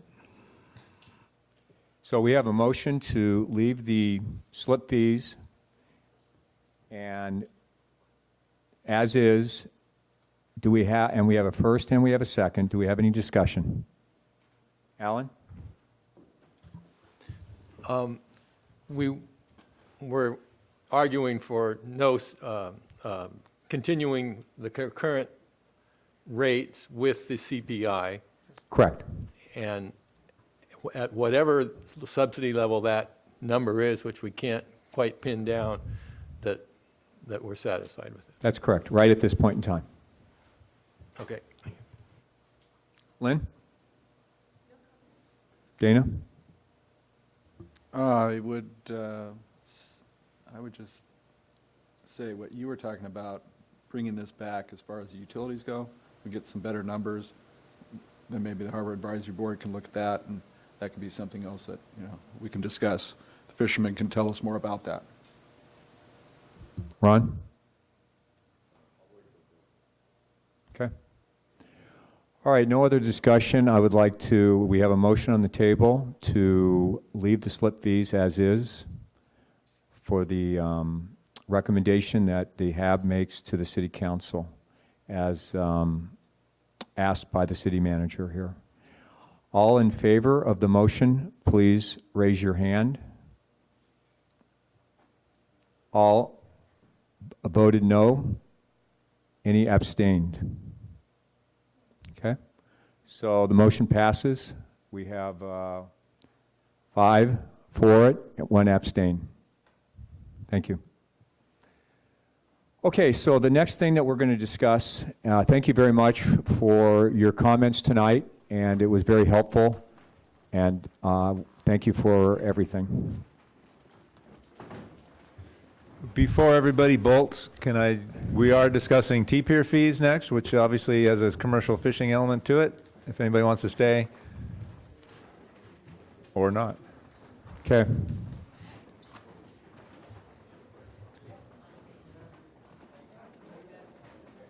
So give everyone a couple minutes to clear out that wanted to leave. Neil, I thought you went home.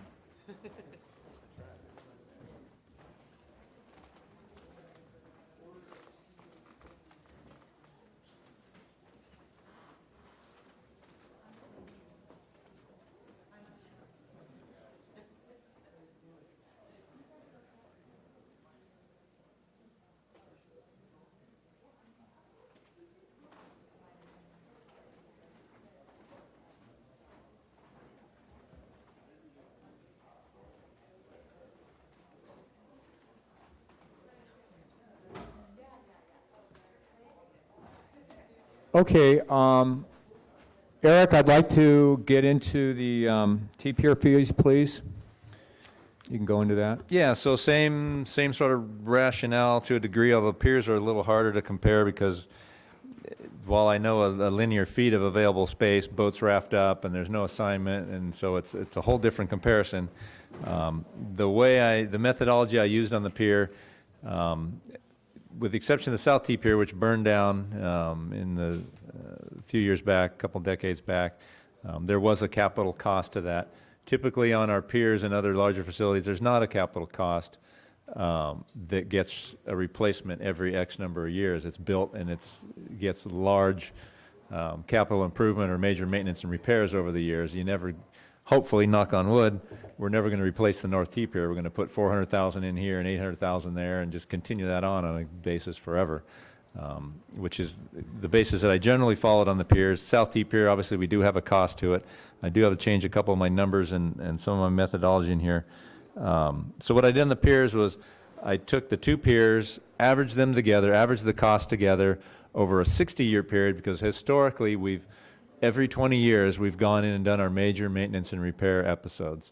And 3 cycles is generally covering the whole pier. We've never gone in and done everything on a pier at any one time. We've kind of taken it in phases every 20 years, and I figured over a 60-year period we've pretty much gotten to everything, and then we go back to the beginning. So amortized over a 60-year period, looked at our historic cost to do that and what kind of maintenance we put into it. Came up with essentially a 3-year average, or I'm sorry, cost for the piers with the loan, the South T Pier loan, and everything else, the major maintenance and repair over the 20-year cycles. What I didn't factor in, I factored in the cost of the loan incorrectly. So the first number you see there, $62,706 per year. That's $1,400 a month short. Do some miscalculation on my loan amortization.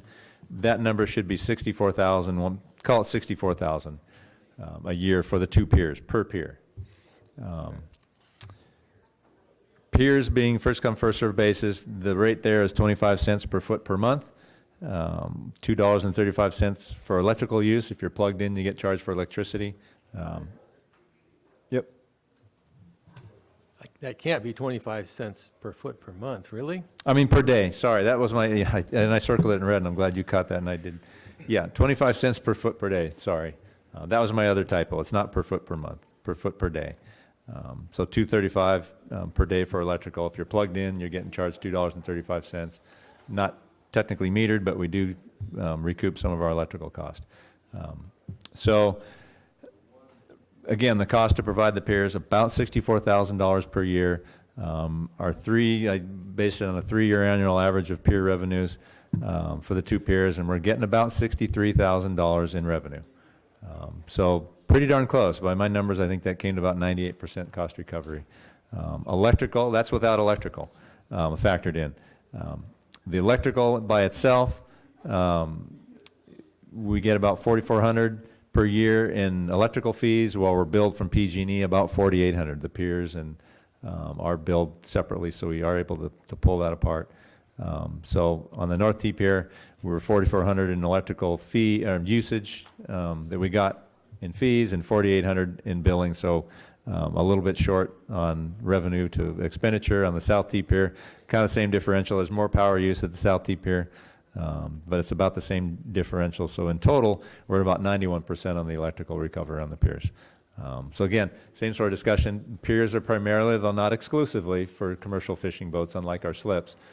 We do have a city policy that says all our facilities are primarily for commercial fishing use, not exclusively on the piers, and we do get some recreational use, but they're not charged a different rate than the commercial fishermen. If you're a sailboat, you're paying the same rate as a commercial fisherman sitting next to you.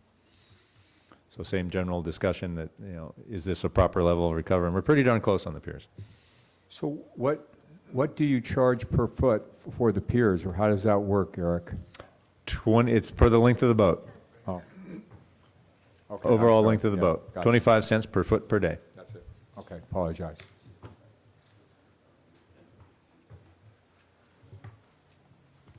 And that doesn't change as a function of time, so there's not a monthly that it rolls into. That's No, it doesn't. We used to have what was called the 90-day rate. The rate almost doubled after 90 days if the boat didn't move, and the initial inception of that was to discourage boats from just parking and becoming projects, becoming, in the airline industry, hangar queens, biggest maybe pier queen, was to discourage that. It never really worked. What ended up happening is folks like Alan and some others that would be real seasonal fishermen that fished primarily one season for 3-4 months out of the year, and they'd be parked the rest of the year working on the boat. they weren't the boats that we're trying to discourage. They weren't project boats. They would just have to go move off to another facility for a day and then come back, and the cost and the headache to administer that just got to be too much, so we eliminated that fee. More aggressive taking after folks for not paying their fees. Typically, those boats aren't paying their fees anyhow, so being more aggressive on bill collection and lien sailing has largely eliminated the problem that scheme of after 90 days was trying to solve. So, long answer to a Now, short Eric, question. when we were talking in your office regarding the electric meters, now that my memory serves me correct, we were discussing mostly the T-piers. Is that correct? I mean, we were probably talking both, but the T-piers would be maybe a better first approach to take a look at trying to get at least 100% cost recovery for the electrical per slip. Is that correct? For the piers themselves? Yeah. Or is that even more? Like I say, we're at about 91% cost recovery on the electric of the piers. Water, we don't charge for water. It's unmetered or there's no charge for it. We do know what we pay specifically on the piers and our slips as well. We know what the meters are down to the slips.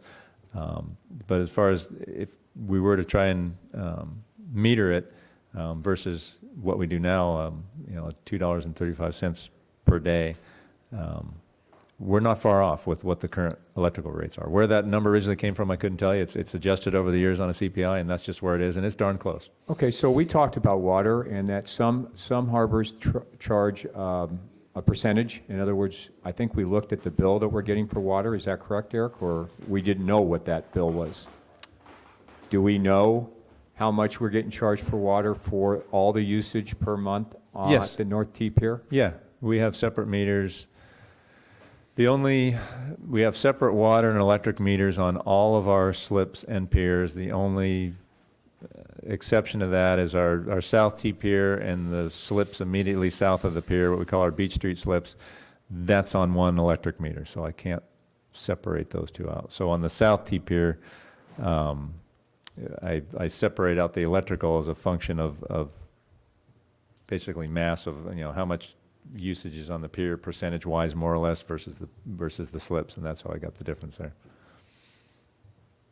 Well, it seems to me that, again, water being the ultimate, and we're not, we had a discussion regarding what we are really being charged for water, and is that a true figure? Because in some respects, we're not even contributing to the sewer, and in the bill that we're getting, it includes both water and sewer, which really isn't a true figure. I would really like to charge for the uses of the water on both T piers and try to recover at least 100% of that we aren't right now. That might make up that difference to generate more of the 100% cost recovery for the city's cost on the two T piers. Is that even something that is feasible? It's feasible I don't think you can really meter it to be more of a coin-op sort of system. Or a monthly fee per boat, right? Yeah. But again, you're at the piers, the overall fee minus electricity, you're about 98%. You're pretty darn close. On the electrical, about 91%. So similar discussion with the slips. We're with the numbers with the subleasing, you're at about a 85% cost recovery on the slips, and that's an acceptable rate. Are we acceptable rate at 98 and 91? That's, I guess, the discussion. Or do we want to try and get a higher rate?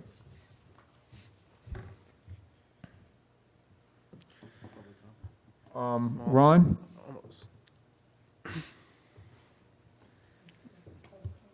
Eric, does the Yeah, Ron, I do apologize. My fault. This is now up to public comment. Is anyone here in the audience like to discuss the T-piers, the rates, any discussion on that? To give us some insight, input on your feelings. How's it going? Joseph Conchelos. I'll talk a little bit about the T-piers, I guess. I've spent a lot of time on them since I don't have a slip. I think I'll start off by saying that the T-piers fall into Measure D area, which is really set aside for commercial fishing, and it's mainly used by commercial fishermen. The difference in the price for a T-pier, to tie up on the T-pier as opposed to sublease a slip, at least in my case, was about $20 a month. It was about $20 a month less to tie up on the T-pier, so I mean, it really wasn't a whole lot less. That being said, like Craig was saying about the dock condition, the T-piers, the north one's a lot better now. The south one is pretty iffy. It's, so I don't see us having to pay more for something that's kind of subpar, I guess I'll say. Yeah, I'll end it there because I wasn't really prepared to talk on the T-piers. Thank you. Thank you, Joe.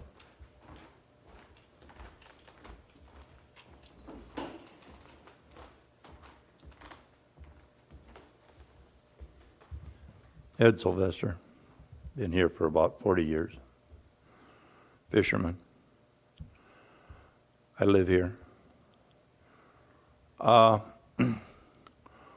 talking about water usages. Okay, my water bill is $62 a month. $45 of that is sewer. $16 is water for 3 water usages. Now, has anybody been down there to watch how many water usages are used down on the slips? No, because the city uses a lot of water usages. The Coast Guard uses a lot of water usages. But actually the guys that own the boats, they're a little more conservative. I don't even wash my boat off anymore. I got pigeon crap all over it, bird crap all over it. I use salt water, but not fresh water. And most of the guys use. Now the yachtsmen, they use a lot of fresh water. No? What do they use? Salt water? Well, good deal then. But when they come out of that little squirter there, I know myself as I use salt water. And I know I pay $16 for 3 water usages for my home. But the sewer gets me good. Okay, see you later. Thank you. Mr. Sylvester. Okay, Joe? Come on up again, talking on this subject. Sorry, Joe Conchalos again. The one thing that I did want to bring up too is that, like I said, the T-piers are used primarily by commercial fishermen. If you go down and look at it, there's commercial fishing boats everywhere. Now, where we take into account the slips, we're talking about the slip rates, and we found that was all right. There's, I heard 50 slips. There's a lot more commercial fishermen in town than that, and we can't all get slips because there's simply not enough. So I think if we hike the rate of the T-pier, it's almost like penalizing the people who cannot get a slip simply because there's not enough slips available. That was just what I wanted to add in. Thank you.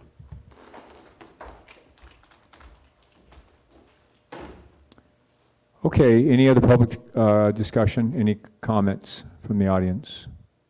Hearing none, I'm going to bring this subject back to the board. And Ron, you had a comment. I apologize for interrupting you. No apology needed. Actually, one of my thoughts, Joe preempted my thought. That's part of the reason I abstained on the prior vote. This thing's got to be. You can parse it out all night long, but it's got to be looked at in some overall manner. If you take them one at a time, I think we're handicapping our ability to achieve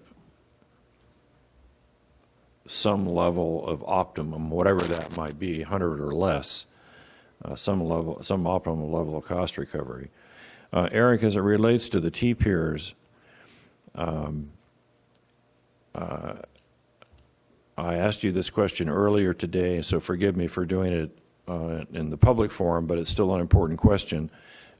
Does the city know how many lineal feet of T-pier usage there is on an annualized basis?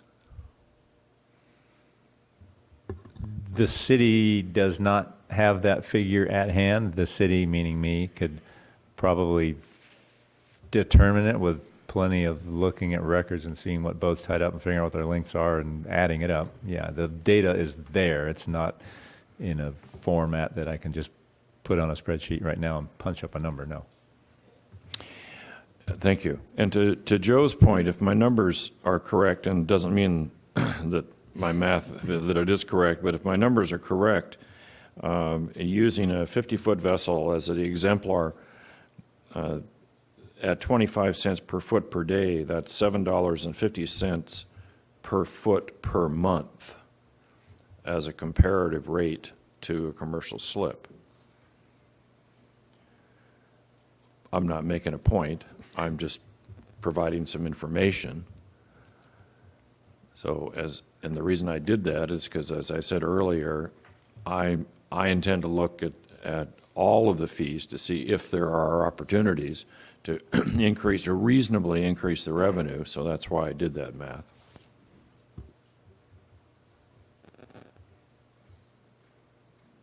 Okay, Ron, anything else? Dana? Do you have any discussion on the T-pier fees, comments?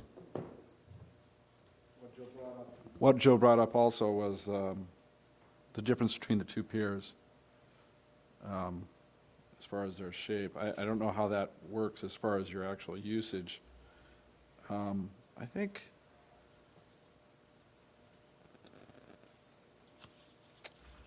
the usage, the lineal foot usage, that would be good to have that number.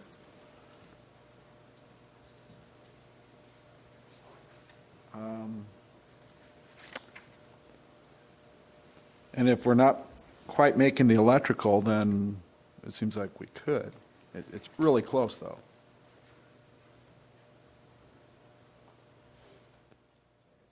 Okay. Neil? I guess we're all referring back to Joe here.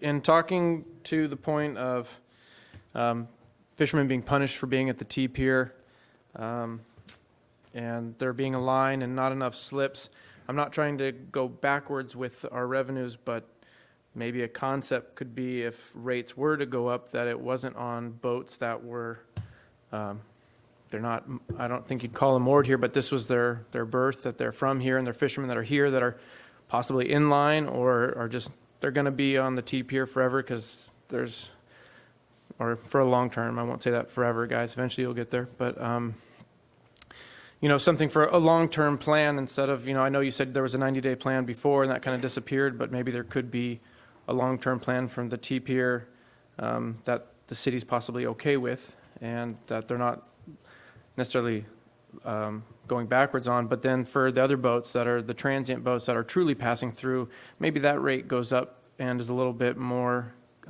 commensurate with other harbors that are able to get a little bit more return on that true transient boat. That might not be a commercial fishing boat, or could be, but that is a boat that's on a real temporary basis. Just an idea. Okay. Thanks, Neil. Lynn? Actually, I am sure, along with most of you, believe in 100% recovery as much as possible. And to find increases other than on the commercial slips would be, in my mind, the best way to get to 100% recovery, but that 100% be applied across the board. And maybe the best way, I don't know the best way to do that, a small increase on everything is kind of the easiest way to do it.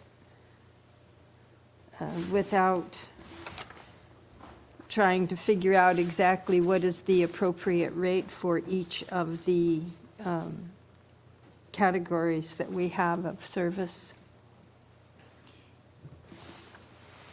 You know, one of the things that I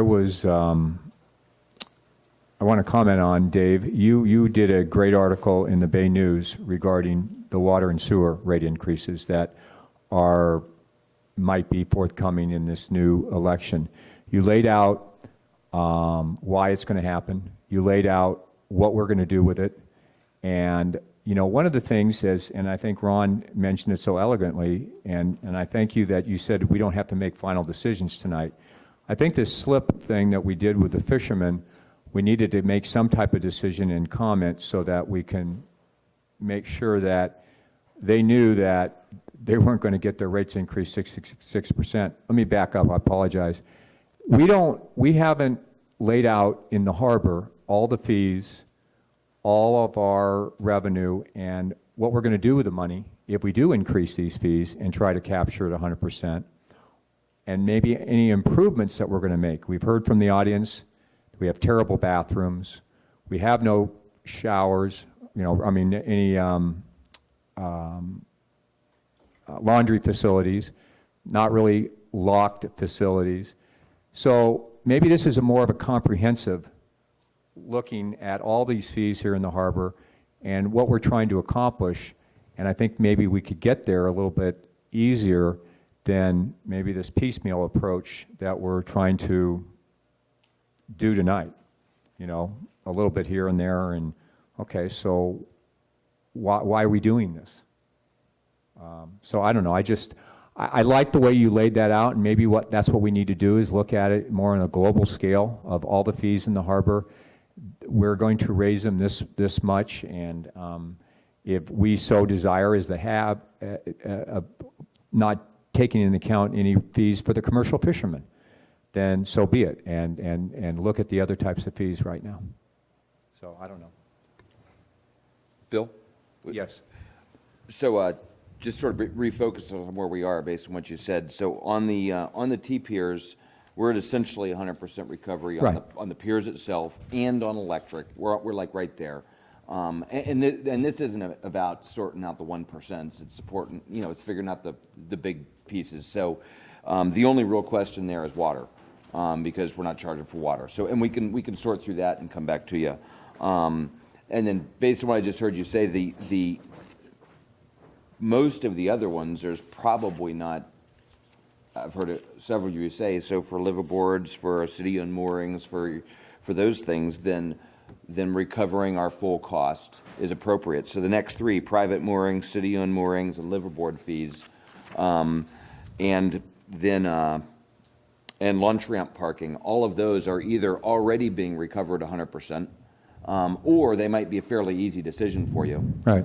And then it just leaves two that are not being recovered at 100%, and you may want to consider, and that is the question of vessel assistance and the question on lease administration. But you might be, if you wanted to consider just sort of saying it's the sense of the board that those other ones, private moorings, city-owned, liveaboards, and lunch ramp, those are all good, you're okay where they are, then we could look at those last two pieces and be done with this probably. Okay. If you don't mind me adding a couple things in, Bill. Yes, Eric. The list we have on the staff report is not every single fee line item. I've taken the major and most significant ones, just because of the other ones are relatively small and insignificant, and it may be worthwhile because we're talking about, you know, well, what about looking at these things globally to see if there's an opportunity to get more revenue over here so we can provide more services. I'll run down 13 and 14, F13, 14's actuals. I'll run through all of our line items. There's not that many on revenues, and you can see where all of our revenues come from. Again, this was our actuals received in 13, 14. Liveaboard services, I'm going to round these off. 4,700. Other harbor services, and that's wharfage fee we get on unloading on the piers for the kelp guys, the South T Pier hoist. It's kind of a miscellaneous catch-all bucket, 11,000. Harbor leases, 1,653,000. North T Pier, 52,000. South T Pier, 67,000. Mooring rental, that's for the folks that own their own moorings and pay us the monthly fee, 85,000. Slip rental, that's for our commercial fishermen, 87,500. Slip transient sublease, 39,000. floating dockage rental, and that really isn't floating dockage rental anymore. It's because the sea lines are out there and they're not paying their bills. It's more anchorage fees, and I think that's another catch-all for another slip fee we've got in there, $1,800. Special events, $500, and then other revenue, which is copies and I think maybe even showers and some other strange revenue sources, $5,000. So the little small things, like the South Teeper hoist and some other things, weren't included in there just because they're what I think fairly small potatoes and not anything I think we really need to look at in terms of a real revenue difference one way or another. They'll get adjusted with the annual CPI. Those are the big ones that I wanted to look at, and the slip fees, pier fees, mooring fees, and obviously our leases, which we can't touch in terms of adjusting those rates. Those are a negotiated rate. I thought that might be useful to bring that information so you see where we can get the bang for the buck, or to steal my boss's language here, where's the juice for the squeeze, and some of those squeezes aren't going to be getting very much juice out of them. So with that in mind, and after your discussion, Dave, maybe we will look back on here and take it back to the audience on public comment on all the rest of the fees here, which would include the liveaboard, which would include anyone that's on the launch ramp fees, on vessel recovery fees, because I believe we really don't charge that. Does anyone have any comment in the audience on those subjects? Because this will be your last opportunity before we bring this to the board and probably make a recommendation to go enforce the city council.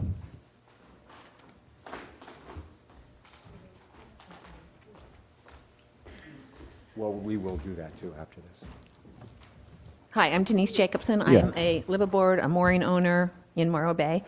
I'm just here to say our fees, we do pay monthly fees. However, we really don't use a lot of the facilities. The bathrooms, I believe, are illegal right now. The showers, they all have cement floors that are illegal. They are so unsafe that as a woman, I would never use it. There's not even a full door, and it's just open to the public. So I really would have a hard time saying, gee, I think you ought to increase my fees. We don't use the water. We make our own water. Some of the liveaboards do use water, but again, very little of the facilities. I think what you could do is look at, other than charging people more, is maybe cutting back on some of the things that you do in the harbor. Again, towing boats for free. We now have somebody that does tow boats for a fee. Most harbors will use those first, make the people go to the person that's charging money before that they'll do it for free. There's a way to have income, and the parking. I think $5 a day is a pretty good deal to go fishing all day. Thank you. Thank you. And yes, Jean we are going to bring back the T-Piers to the board and everything, but we wanted to give one last chance to the audience here to discuss any other types of fees. So as we bring this back, is there anyone else in the audience that wants to speak before we end the fee schedule?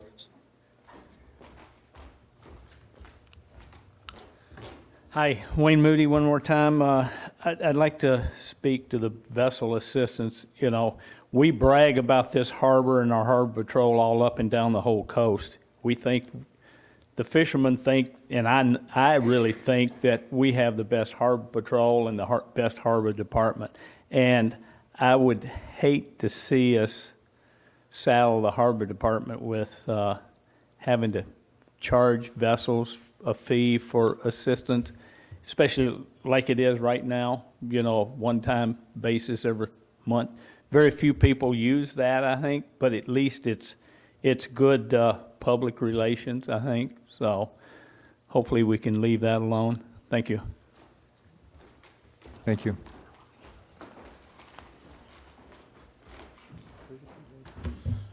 Joseph Conchelos, one more time. I want to talk about what Wayne just said there. I completely agree with Wayne. We have a fantastic harbor department. And I think if you guys are going to look at charging for any of the harbor department's assistance with towing or anything like that, I have to agree with Wayne. I would hate to see them have to charge everybody to that needs assistance. I do think that something to look at, though, if it's something that needs to be done, is with the Coast Guard, there's something that happens where if you go out and you break down, you get towed in. If it's a breakdown that is unavoidable, you're fine. If it's something that was due to your own negligence, you didn't put fuel in the boat, you didn't do this, you didn't do that, you can get charged. So I think that that's something good to look at there, you know. Thank you. Thank you, Joe. Okay. Drew, did you have anything? I hear you getting up a couple times.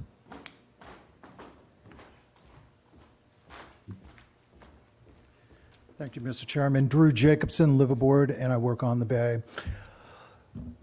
Not charging for tow-ins. That's been going on, and as I've said before in the past, the Harbor Department is a great Harbor Department. The Harbor Patrol officers are great Harbor Patrol officers, but we are looking at cutting back, and we are looking at gaining some monies for the city. There is a new towboat operator on the bay. He's Coast Guard licensed. He's endorsed for towing. He's trying to get the business going. And I'm not saying that he should handle emergency calls, but there are times when perhaps, as with most harbors and most marinas in California, you generally call out a towboat service if there's a problem on your boat.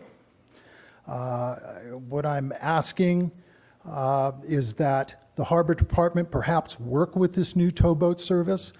But he certainly right now can't provide all the services because he's new, he's single. But perhaps they could start moving some tows in his direction to get him up and running so the Harbor Department is not tasked for non-emergency calls like that. Thank you. Thank you, Drew. Something to look at.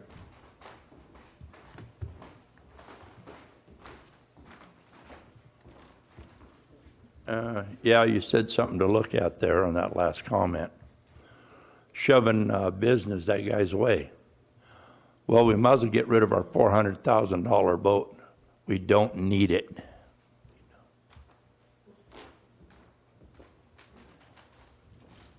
Thank you. Okay, with that, any other comment?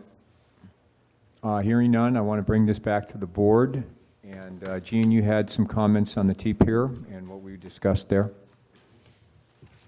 Okay, seeing how the cost recovery was so very close on the T-Piers, I can't think of a better public benefit than allowing the public to actually walk out over the top of a pier, look down at the commercial fishing boats, talk to them, or even fish off of the pier. I think it's a great public benefit. And I think that we do not need to change the fee schedule for the T-Pier.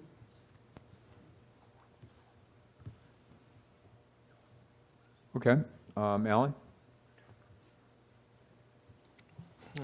I tend to agree with Gene. The T-Pier is not much of a deal, really, for what you get. Going up and down the ladder, side tying, piles, some of which are broken, you run a risk of hanging up on them and damaging your boat. Certainly, the T-Pier fees are high enough for what you get, in my opinion. Lynn? We all have our favorite services, I guess you might say. And so maybe instead of talking about what we ought not to raise, each of us could give a suggestion on where we can raise revenue if revenues are truly needed for the city. And to bring us up to 100% recovery on across-the-board basis, I would like to hear some people make suggestions as to what they would like to see, where they would like to see the increases or where we could generate more funds. Ron has said that there might be other opportunities throughout. Looking at what we have here, I think there might be an opportunity in the vessel assistance. I don't know how many boats get towed every year by the Harbor Patrol. I don't know if Eric could give us a round figure there.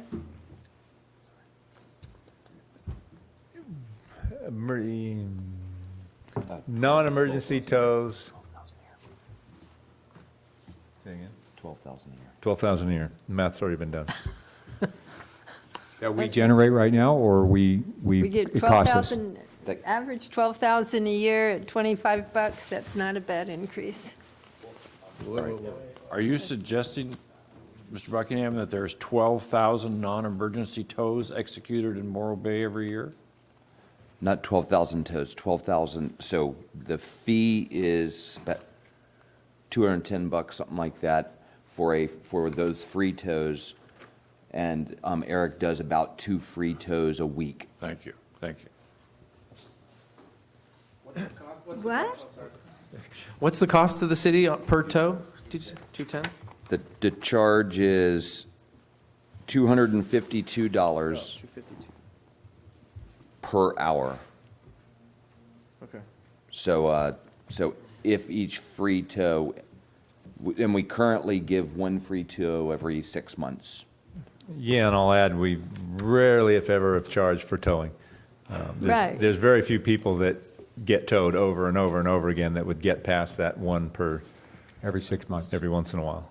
I got a little confused here. Some numbers got thrown around real fast. So did you say there was 2 tows a week that you charge for? So No, we do about 2, and some weeks it's 0, some weeks it's maybe 3 or 4. So 2 tows a week. About average. 2 tows, non-emergency tows per week. Okay. And then Oh, I would have thought more. So right now, you get a free tow every 6 months. right. And because of that, as Eric just said, we hardly ever charge for a tow because rarely does somebody come twice in a 6-month period looking for a free tow.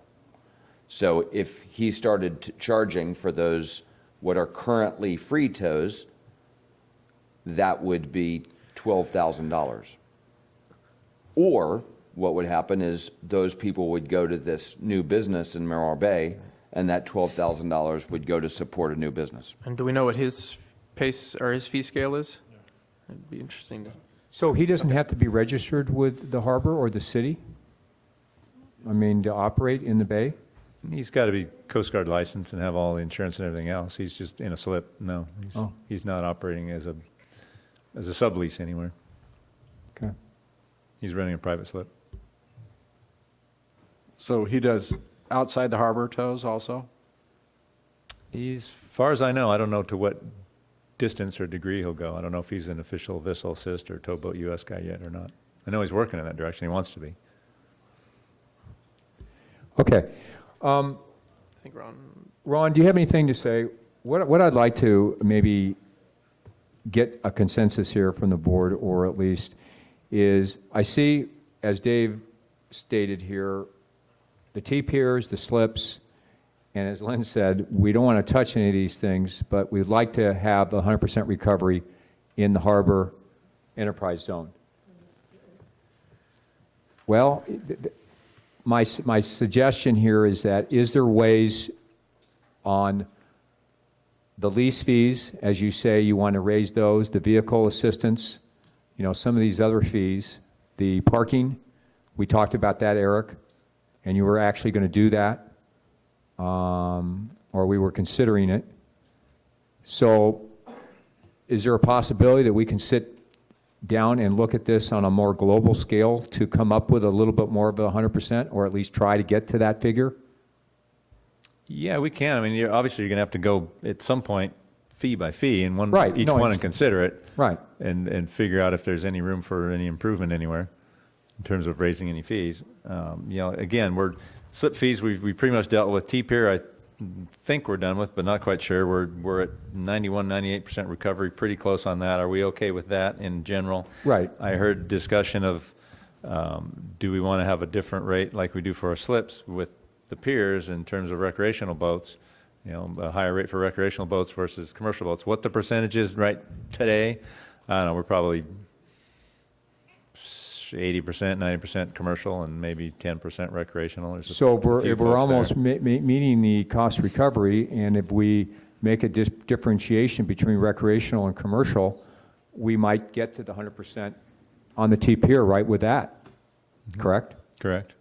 So I think if we can tweak some of these fees and differentiate between commercial and recreational, which, as has been discussed here tonight, recreational doesn't offer as much of a public benefit.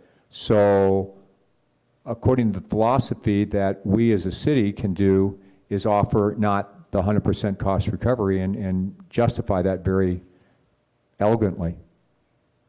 And so we just need to look at some of these fees and tweak it and maybe bring it back to the next board meeting before, we just all of a sudden here just say, okay, we're not going to raise this fee and so that's my thoughts. Ron? Dana? Yeah, this kind of goes into other things that we've been discussing quite a bit lately, and that's the haul out, or the marine facility. And a possible revenue would be just boat storage across the street, where we're thinking of parking cars for free. We could actually charge people for their boats to be sitting there. And, I mean, pretty good fees. There's already some boats sitting there, but I don't think those ones are going to pay anything. But that's just another thought, a way to create some more revenue. And I think pretty good revenue for considering the cost of what you would need facility-wise for it. Ron? We've been talking about this for a really long time tonight, and I don't see us coming to any particular resolution right now, although there seems to be a consensus, or at least a majority of the board endorses the idea of seeing what can be a further study. I mean, I hate doing that. I mean, it's done, and it looks like kicking the can down the road, but this case, I don't think so.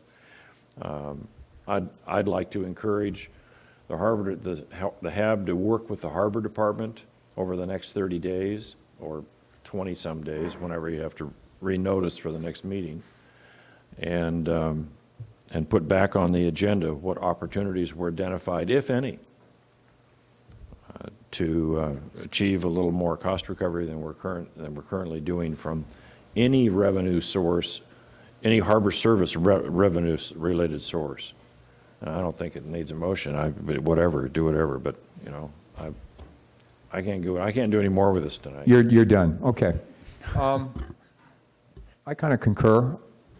And that's fine. And as Dave spoke earlier, we're master fees coming up here sometime in July, and we're trying to get there. We've got some time to work with it. We're not, if we've got to, I hate to use kick the can down the road a little further, that's not the end of the world. We can bring back maybe some other ideas with other revenue generation, and if you're looking for some more recommendations and a more global look at this, well, I'm happy to do that, and we can do that. We've looked at slip fees. I mean, that was the big one, obviously, that generates the most interest, and we've put that one to bed. T-Piers, I think we're close, but we can bring that back as well with a little more analysis, and that's totally acceptable to me. All right, Dave, you have something? Yeah, like Ron, I'm 98% done, which is pretty close to cost recovery. But I would enjoy just a quick sense of the council, whether it's just sort of, you think it needs a lot more study on the last one, because we're in budget time right now. So the last subject there is lease administration. This isn't boats in the water and stuff. It's how much it costs us to go through the process of leases. We're currently at about 58% cost recovery. So just briefly, what that means is, and what this is all about, this it costs somebody time to do this. So every time I sit in one of these lease deals with Eric and the council, our city attorney is there, and he's on the clock. And so is it your sense that we should be subsidizing lease administration by 40%, or is there your sense that those businesses should generally be bearing the cost of renewing those leases? Or your sense that you really don't want to think about it anymore? Well, I can actually make a comment. I think we should recover at least 100% cost in lease management. I can forcefully say that right now. Ron?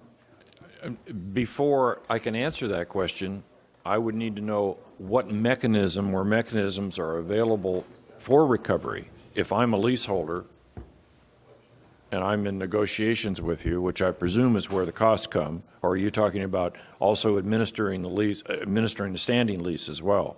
Because there's two separate issues, right? No, not administering standing leases, working with leaseholders as we go through the times. No, it's actions on leases, basically, a new master lease approval. Okay, so what mechanism or mechanisms are available to recover costs for actions on leases? This is it. It's a master fee. If it's time to renew your lease, you've got a lease, it's time to renew it, we negotiate it, we get it to council, we do all that, there's a cost to that. Okay, and it's You're a master leaseholder and you've got 5 subunits that you're subleasing and the new sublessee comes in and we have to process that, there's a cost to that. It's strictly that. And right now it's set at $1,000, flat. For the master lease approval, flat fee, regardless of whether it takes me 2 hours, and some leases have taken me 2 hours and some leases have taken me 200 hours.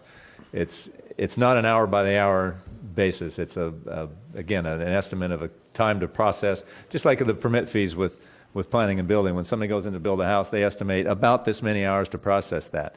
Some of them go easy because the applicants know the process and it gets through and they get good submissions. Some of them take forever because it takes forever. It's an average. I thought they went off percentage of the cost of the project. That could be on some of those building fees. But with these lease fees, it's just strictly a time element of staff to get the job done, an estimate of an average time element. And is $1,000 over a period of a year's time? The city is telling us that $1,000 per is basically about 50% recovery. $1,000 for me to and my staff to take a master lease that's expired, to negotiate a new lease and get it to council and get it approved and get it signed off. It's a one-time, it's not an ongoing thing. It takes me a year. I mean, it might take me a year to do over time, but the time I put into it is roughly, we're at about a 50% recovery cost on that. And that lease lasts usually for 40 years. I understand that, but is it not also the case that there is a variety of values to those leases? Some leases are worth more than others. Some leases are worth more, some to the operator, some less. There's not a big difference. The reason I ask the question is it reasonable then to have a flat rate? I think so. If I'm negotiating with, let's say, the Juju restaurant, which was the old Whale's Tail, the Roca's, they're next to the Anchor Memorial Park. That's, I think, our smallest lease site. If I'm negotiating and executing a master lease for that leaseholder versus Marina Square, a whole block, the lease itself is, to get through it, isn't going to change that much for the size of the lease site or the value of the lease site.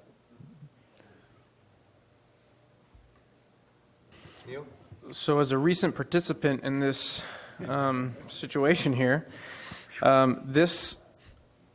be totally honest with everybody. We had an assignment, our assumption, so we didn't have a new lease drafted. We took over the previous lease at 1287 Embarcadero, which was M&M Refrigeration. So we had to pay $500 to have the city draft that for us. That was to pay them to do their side. So then I paid my attorney $4,500 to do his side. And so for a month, we sent emails back and forth, all of which I paid for my attorney. And now, that was essentially the way I look at it, is that I paid $4,500 plus this $500 to now go into, it's not really going into business with the city, but now I continually pay the city. That bought me the right to now continue to pay rent to the city. So I don't feel like the payments don't stop, but I'm just saying that it's a little bit more than just that $500 when you do enter into this for the other side, for the leaseholder. So if all the fees were put onto the person buying it, and whether it be the brand new spot or the oldest spot, I happen to possibly have the oldest spot. That I know that the land, the water lease appraises for the same values. There's a water-based price and there's a land-based price, and that's what Eric, I think, is saying is they're consistent, and that's what the city gets their lease rent from. The value of the building is separate. So I'd like to add that it's a little bit, it's not so black and white. There's some other elements if we're encouraging business, is kind of a generic way to put it, but in order for me to do business with the city, it costs me more than the $500 that's right there. Well, I think too, what we're asking for is there's what, 30 lease sites? So at the end, if the leases are 40 to 50 years, and we're only saying a flat fee of $2,000, I mean, this isn't going to come up all the time. I mean, so... No, it's not all the time. Subleases are more often. Assignments and assumptions, not so much. And in the 500, there's three fees for the lease administration. Master lease approval, brand new lease, we're going to negotiate it. Council approved lease actions. Those are things that I have to take to the city council. That usually take a resolution.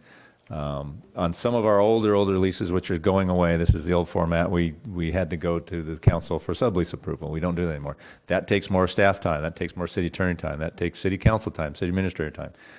The next one down, 175 for administratively approved lease actions. That's primarily subleases. There's a couple other things that we can do in-house. We don't have to generally get the city attorney involved, not the city council. I don't have to write staff reports and spend all that time. So that's why that one is at a much lower level. So different levels of basically it's city time, staff time to execute the deed.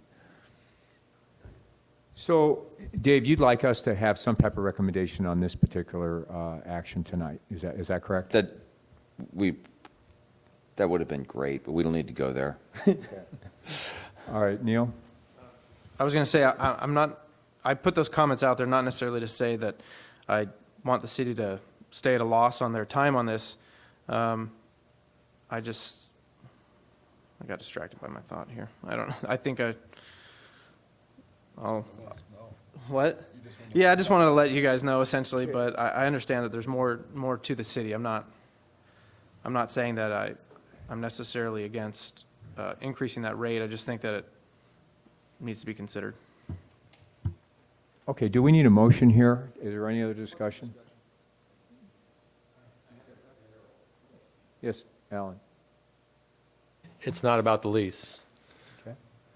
I maybe I missed it, but I never did hear what the overall subsidy level was for the entire harbor, however you term it. I mean, Enterprise. How far are we off from being? What percentage is the entire harbor enterprise zone subsidized? Is that number available? I don't think that number exists. We've got a balanced budget. We make as much as we spend. We don't sock away enough for all of our capital needs, which is our big ticket items.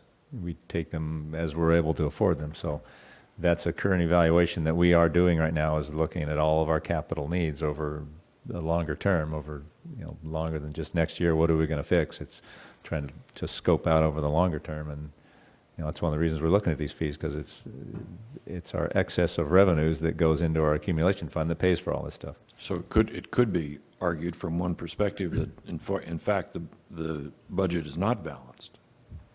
The operating budget is balanced. I appreciate that the operating budget is balanced. I appreciate that.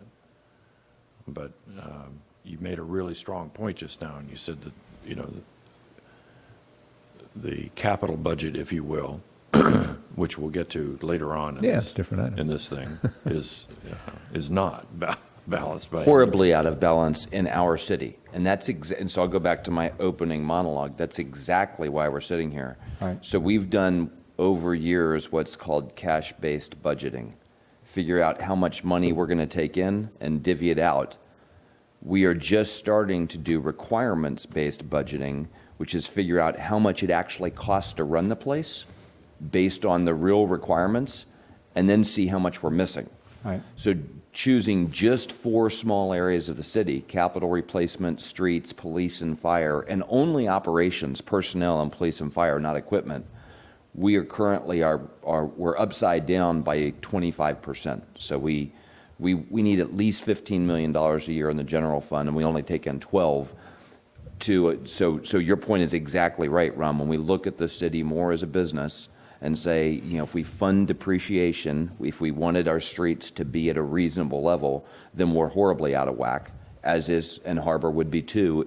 Once we do the math and figure out how much we need to be spending to replace that really badly rutted road between Santa Maria Seafood and where you wind around in there, and how it's going to collapse probably someday, because what is it, a garbage dump underneath?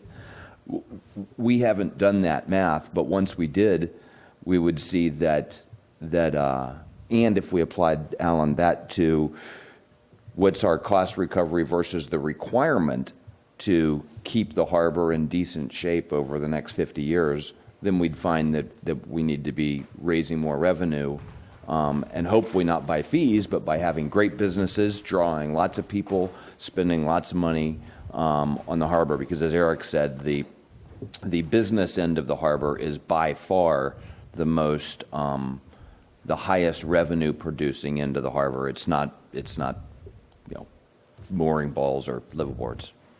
Well, if I could go on, that number interests me. I'd like to have you guys figure that number out. Well, what I think we need to do is we need to end this somehow or other, and we need to bring it back in the next meeting. Do it exist down here? No, I'm sorry, Gene. Well, we're talking about lease fees. Right. Okay. As I think Neil brought up, the new leasee is negotiating with the city to give the city more money. That's the cost of business, as far as I'm concerned, with the harbor department. And they are going to receive more money, new businesses, more people coming in, and they are going to be recovering that money. If it costs them $500, they're making money on that $1,000. If it costs them $10,000, they're still going to be recovering that money because they're increasing a new use on that lease. So that's my feeling.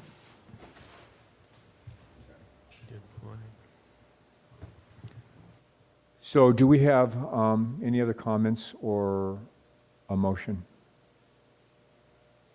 to table this, kick it down the table, as Ron, I think that was your term, and bring it back and maybe tweak a couple fees? Is everyone looking at, maybe I can work with Eric on maybe parking in the, down there at the launching ramp? Is that something that we want to even look at and bring back? No? Ron? I think the administration of the lease fees is sort of a separate animal, and I'm prepared to make a compromise motion between the two positions that have been expressed, which are essentially 100% cost recovery and then less than 100% cost recovery for a variety of perfectly sound reasons. So I'll move that the Harbor Advisory Board recommended the City Council that the current fees for lease administration be increased 50%. I'll second it. I have a first and second. Do we have any discussion? Gene? Alan?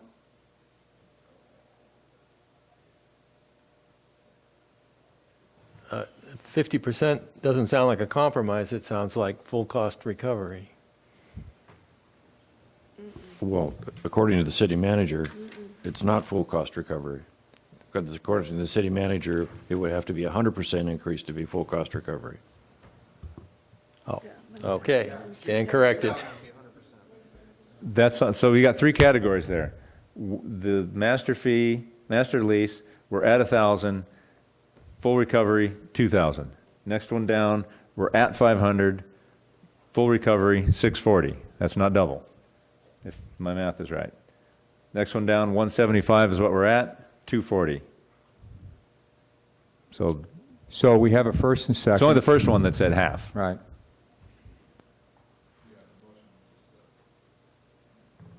So Lynn? From current levels. To increase them 50%. That's correct. Of what they currently are, not to Yeah. add Right. 50% to them. That's what so roughly halfway. Okay. Neil? No comment. Dana? Ron? Okay, we have a motion on the table. No, I hear no discussion. All in favor, say aye. Aye. Aye. All opposed? Nay. So I believe we have 4 yes and 3 no. Is that correct? Who's the third no? Motion passes. 1, 2. Neil? I was a No. nay. Oh, you were no, okay. No, no, yes, yes, yes, yes.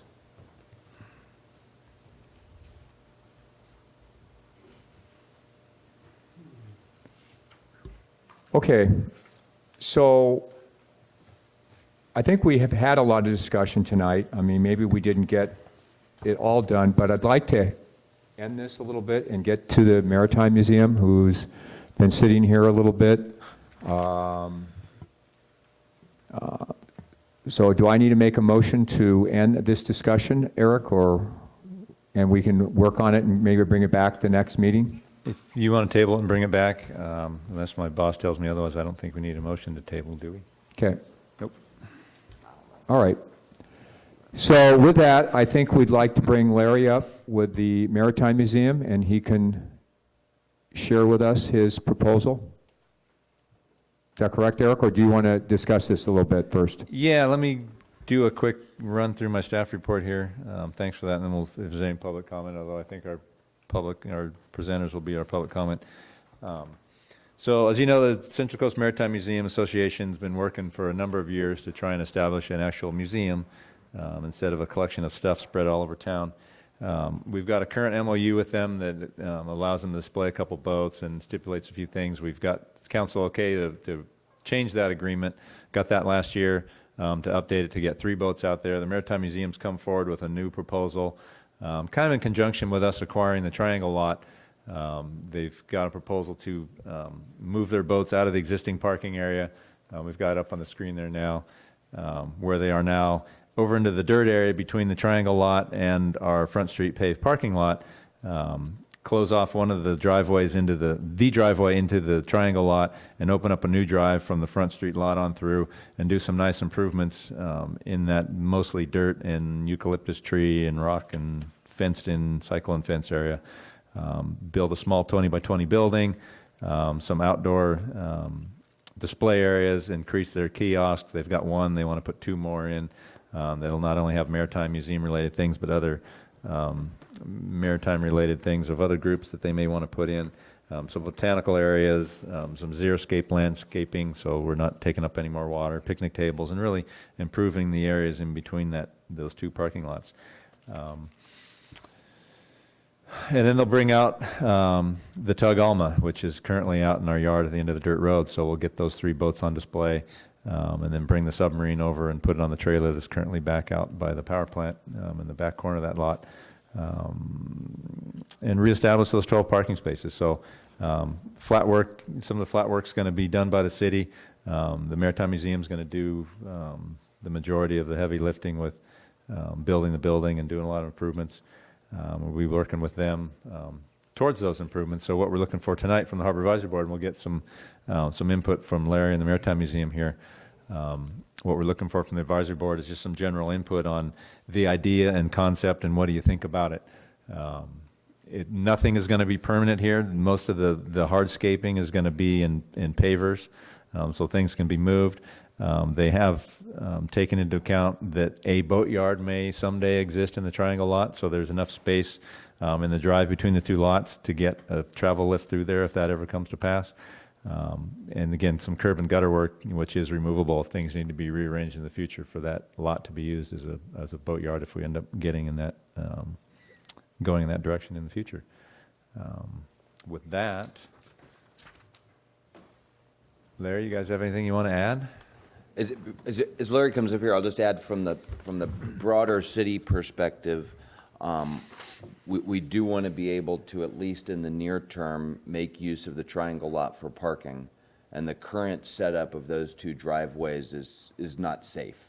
So having the current driveway where you see that would be the northern one where you see the boat sitting, the one that goes in and out of the triangle lot and is at the locked gate right now, having that active at the same time as the current driveway that goes in and out of the Frankie and Lola's lot, that just traffic safety-wise, that's not a safe setup. So the idea here was to, and I'll let Larry take it from here, but the idea was to restructure the area, I'd say moderately, to make it safer. So there would be one driveway going in and out of the parking lot, and then a connector that would be boat lift capable, connecting the existing lot to the triangle lot, so that we gain access to the triangle lot, be able to use it in the near term for parking, in the long term for either parking or boat yard, but in either case have a safer and frankly sightlier area than currently is. Well, thank you, Dave and Eric. Larry Newland, I'm the director of the Maritime Museum Association, and so I think that they've done a good job explaining what we're talking about. That plan has been tweaked a little bit. I have the revised version here. Eric didn't get it in time for a staff report. There aren't very many changes, except that shows a 16 by 20 building, and we're talking about a 20 by 20 building, which, for reference, is a little bit smaller than a two-car garage. But I promise you it'll be a lot more attractive than a two-car garage. We have an architect working on it right now, trying to incorporate some of Jim Mall's design details in the original building. So we don't have that yet, but it's forthcoming. The idea here was to kind of take advantage of a heretofore underutilized piece of property, somewhat blighted, and take advantage of the fact that the city is about ready to take site control over the so-called triangle lot. I was down there on President's Day, and I was doing some work and by the sub, and I saw people driving around in circles, and I was pointing to that lot, telling them, you can park in there, and they were going, oh, gee, kind of hand-wringing. I don't know if I want to go in there. Well, there's a sign right there. It says, it's a P for parking. It's intimidating to go use it. So they see that Navy trailer and that heavy equipment and the barbed wire and a power plant looming behind it, so nobody uses it.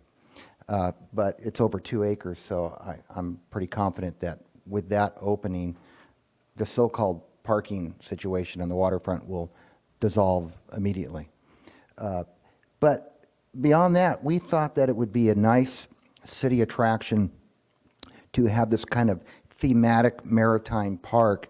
We talked about adding 2 more information kiosks, just like the one that we have. And our idea was that the one that was towards the eastern end, sort of the bottom of the picture as you see there, we would turn over to maybe some other groups. And I don't know who that might be. There's the Morro Bay Historic Society. There's the folks, the Morro Bay and Bloom folks, which we were probably going to work with for some of the landscaping things. The Fishermen's Associations, the Native American folks, if they can get organized enough to work with us to put some kind of a display, we'd be happy to work with them. There are large archaeological sites and ancient villages just beyond there. Anybody who's lived around here long enough to know that when the PG&E started building there in the early 50s, they uncovered huge villages just beyond, right behind this building in that big lot right there. So there's a lot of stuff. There's a lot of moving parts. Most of it is maritime related, but we thought it would be a focal point for the waterfront and kind of start a genesis for the mid-waterfront to kind of improve both from a cultural resource and standpoint, a recreational component to it with the picnic tables, a place to hang out, leisure. I don't know if you can call it a picnic area, but it's just sort of a place for casual gathering. And it adds pedestrian connectivity because we do, if you look at the I don't know how well you can see the drawing up there, but next to the building, there's a pad with a pathway that goes to the lot. And our thinking was that if people were parking in the lot and they had a stroller or something, they wouldn't have to walk through the driveway and compete with cars coming and going on a busy 4th of July weekend or something. There would be a defined path for them, that they'd be going right by the submarine. I don't know what else I can add to it. We think that we can build the building for about $35,000, the shell. We don't have all of that money on hand, but we think we can get it pretty fast. So as part of this process, we are also working with the city to renew our license agreement, which we have right now. We actually have an encroachment permit, but we're going to change it to a license agreement that allows us to display this. And we do insure the city, we insure ourselves, where we have the same policy that the Harbor Festival has. We indemnify the city for $1 million. So we pay for that. We paid for this. So we have some skin in the game. We put a lot of our own money into it that we get from other people who give us money. We're a 501c3. This is totally for the benefit of the community, and we're excited about it. And we think you should be too. And so what questions do you have for me? Larry, one question I have. What exactly would be the permanent structure of the 20 by 20? What will it enclose? Will you have information on, are you going to charge for it? I mean, so what exactly is that building going to be? Good question. Or do you know yet? We have ideas about it. Thematically, on the inside, when you're talking about maritime history of, Central California, which is our focus, but it's not just Central California, we'd obviously have a big section on the abalone industry that was in Morro Bay for so long. Morro Bay was sort of ground zero for between 1945 and about 1970 for abalone, probably in the world. And commercial fishing. There would probably be a large display about the Montebello incident. The Alma, as you probably know, is part of that, and the Alma is eligible for the National Register of Historic Places. I have a couple of Cal Poly students that have been working on that, and that would be the only thing in Morro Bay that would get on the National Register, except for Morro Rock. I think Morro Rock's on the National Register. So that's kind of a coup for the community to have a National Register property. And on the Montebello issue, there's a large display in the San Diego Maritime Museum, and I've been down there working with them about the San Salvador visit, which is another topic. But they have one of the torpedoes that was fired at the Montebello that grounded out. And there was a fisherman in Morro Bay years ago named Pete Burton, and you may remember him. He was an elderly gentleman when I was 10, and he had a drag boat, and he was my next door neighbor. But he pulled one of the torpedoes, it says Mitsubishi right on it, and it's a carcass of it, and he gave it to the San Diego Maritime Museum. They have that in a case with a large builder's model of the Montebello above it, and I was walking by it with one of the folks down there. I said, well, that's what we want. And she said, what? I said, we want a model. She said, why don't you just take that, take the whole thing? And I said, she goes, well, I don't even know what it's doing here. It's got nothing to do with, look around, it's got nothing to do with San Diego. It's just been here for a long time. She said, don't be afraid to ask for what you want. And I thought, I'd ask for it right now if I had a place to put it besides my living room. And so that's the kind of stuff that we think we can have. And speaking of my living room, I have one room in my house that's fenced off that looks like America's attic. And then we have a storage shed. And then we have other board members that have stuff stuck in. So my wife implores you, please help us get this stuff out of our home so we have a permanent place for this. So thematically, the World War II part of it, the Montebello, the commercial fishing, the building, converting a natural estuary into a harbor, and that's the part we'll probably work with the Morro Bay Historic Society. They have a lot of information about that, working with the Army Corps of Engineers, talking about turning the terrestrial waterfront, making the terrestrial waterfront what it is now. A lot of people don't know that where the submarine is, that was a mud flat, and the Navy did that, and the Army Corps of Engineers. So there's a lot of stuff to talk about, and probably these exhibits will rotate somewhat, and it probably would be free. And we probably would be, our operational plan would be open on the weekends and holidays and by appointment. We thought we would reach out and try to get on the curriculum and the circuit for when the kids talk about, the fourth graders talk about California history and go to the missions. We would get on that loop and they would come by here as well, and probably would work something in some kind of synchronicity with the lighthouses, both at Piedras and the Point San Luis. So there's a lot of opportunities, but we don't have a specific operational plan yet, but we kind of know where we're going. So if the public here that's listening would like to donate or help you on a monetary value, do you have a website, or is there a way for them to do that, Larry? We do have a website, and you can go on there and get on our mailing list. Some of you may have gotten our recent email blasts. We're pretty easy to get a hold of. The website's checked every day. We're trying to work on building our Facebook page. We do have a Facebook link, but it's not very effective yet. This is, again, we all have full-time jobs. This is something we do on the side. We do want to build our board this year, so we're looking for people who can bring value, if you know somebody out there. We work with a lot of local providers. Dana has helped us a lot, and we have the engineer that's doing this is donating a lot of his time. Jim Mull donated hours, hundreds of hours over the years.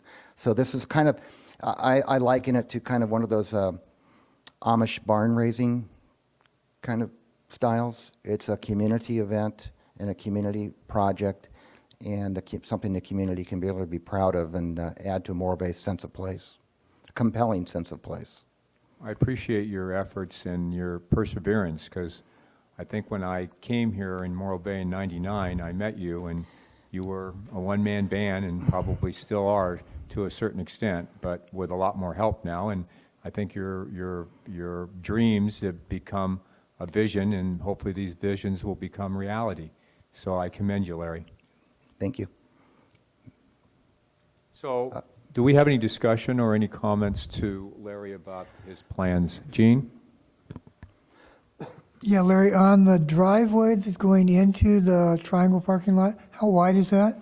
It's 24 feet now. I see. And we had discussions about what a travel lift would be that can haul a multi-hull. That's So you my question. figure a 23-foot, 24-foot multi-hull. You need 35 feet, sir. Okay, so what my thought was, the curb on the right, which is sort of the east side, originally I had that painted so that the travel lift could off-track. Or what we could do is what I work for Caltrans, and a lot of engineering terms, but we use what's called E-curb, or mountable type curb. You could make it out of concrete and make it mountable so that a large travel lift, because they turn like a skid steer. 35-foot turning radius, So- and you can't lift a wheel. So, I think surmounting the ingress-egress of a travel lift is a relatively minor engineering and design issue. If worse come to worse, you could even relocate the driveway where it says stop and put that down where the submarine is if you were coming directly across the street, which would even out your turning radius. But right now that shows 24 feet. A standard lane on a freeway is 12 feet, so two 12-foot lanes. But it could easily be made 30 or 35. You have 35 up to the drip line of that tree, roughly. And that's 1 inch equals 10 feet on the plan. Well, I have the plan here, so it's been surveyed to a tenth of a foot. So we have pretty good engineering so far. Okay, Alan? Do you have any questions for Larry here? I was curious, I looked at the maps, but even though I'm a civil engineer, I was having trouble. I don't know why, but how much of your project is in the Triangle lot? That pad behind the building, that rectangle, that's technically just on the other side of the chain link fence, Okay. like by 6 inches. And that pad is going to be about 13 by 50 to accommodate the large trailer that's in the back parking lot. And that trailer is larger than we need it. It's got a Jeep dolly on the front of it, which we're trying to negotiate with the Navy in Washington, D.C. to sell it. And it's, as you can imagine, that's a pretty complicated thing. But we don't need the Jeep dolly because the submarine weighs 44,000 pounds, and it weighed 80,000 when it was operational. So we want to get rid of it and put the submarine on the trailer, which is about 50 feet long, the same length as a sub, and put it on that pad Okay. that you see there. Okay. And it's an AC pad. So that's the only part of the That's project? the only part that encroaches into the existing triangle lot that's on that plan. Okay, Lynn? So I have no questions, except for I applaud you. And I think this is, again, we talk about revenue-enhancing activities on the harbor and in the harbor, and I think this is a wonderful first step. And so I thank you for your perseverance. Neil?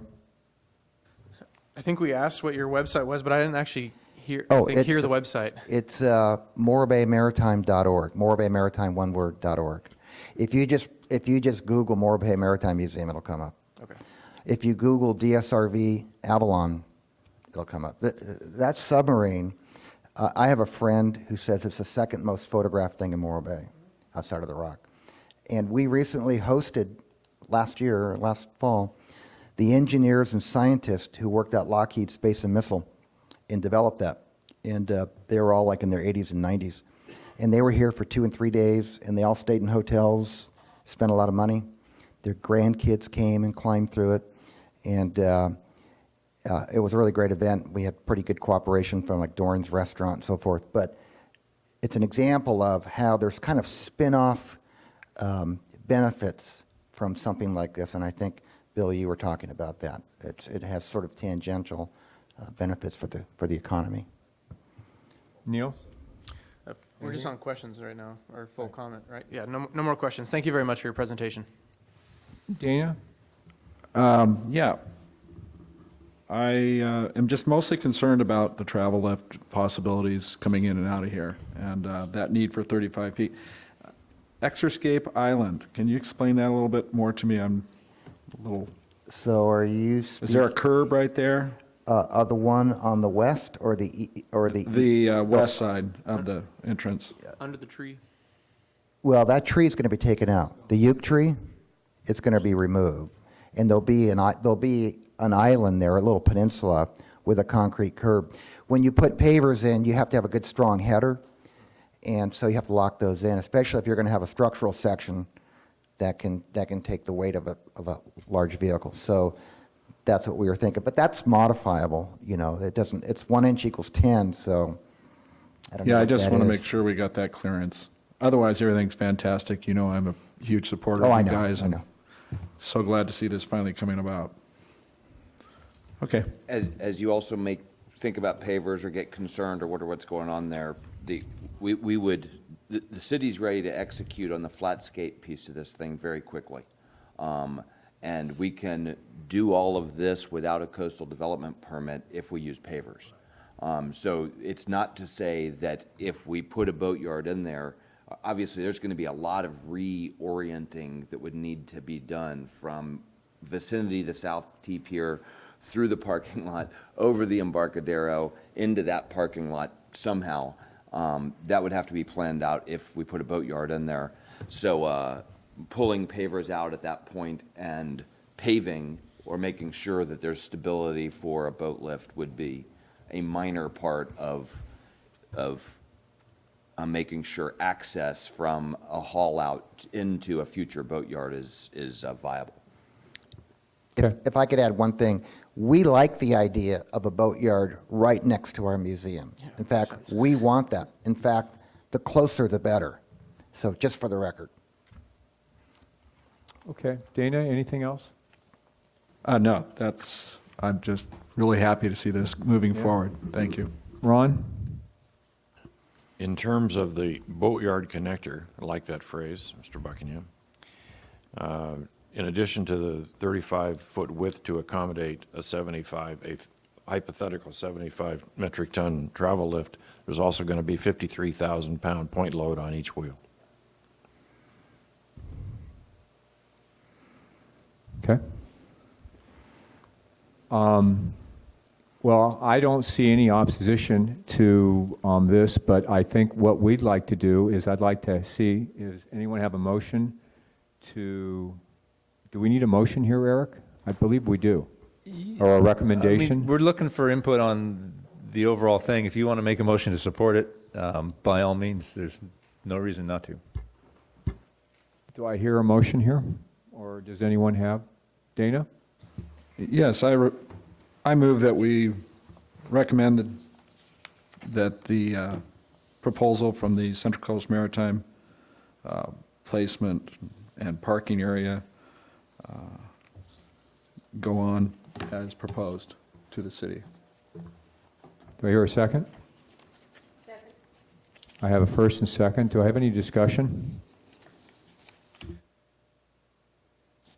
With that proposal, is that under the assumption that that modification from 24 feet to at least 35 feet be made? Correct. I think Larry pretty well stated that that was something that they could do. So I assume that would be in part of it. Do you have any objection to that, Larry? I think what I would just like to say to that is, as you stated before, there's going to be significant work that needs to be done for a connector. We may not put it in at this point at 35 because it'll be more aesthetically appropriate and two-way traffic appropriate to put it in as 2 lanes now, but we won't do anything that would prevent us from going in later and expanding it because we don't know where that connector is going to go eventually. Okay. I'm good with that. Yeah, because basically all that would have to be torn up anyway because you'd have to put in a heavy, heavy pad for the loads. Okay, I'm good. All right, here, seeing no discussion, all in favor of the proposal for Larry here on the Maritime Museum, say aye. Aye. All opposed? Any abstain? Seeing none? Larry, thank you very much. Thank you for waiting around, too. Okay, the next item on our agenda tonight would be the public hearings, reports, and appearances. The Harbor Department, no, actually, I'm sorry. Unfinished business is the C1, update from the Marine Services Facility Boatyard Ad Hoc Committee on the committee recent activities, findings, and recommendations. Ron, do you have anything to report or to discuss tonight? Well, I have a report and then a recommendation. When the board's satisfied with the report, the Harbor Advisory Board directed its ad hoc committee at the last meeting to establish a set of draft site criteria for a Morro Bay Boatyard and Haul-Off facility. And the committee did that work and has distributed to the Harbor Advisory Board and to the Harbor Department a draft set of criteria dated May 5th, 2015. We were introduced at the special meeting at the Harbor Advisory Board's special meeting recently. We were introduced to Mr. Andy Killian, Ventura, California. Mr. Killian is a past boatyard operator, and we reached out to Mr. Killian, sent the draft list to him, asked him for his input. In terms of an operator, he was kind enough to respond, and his notes are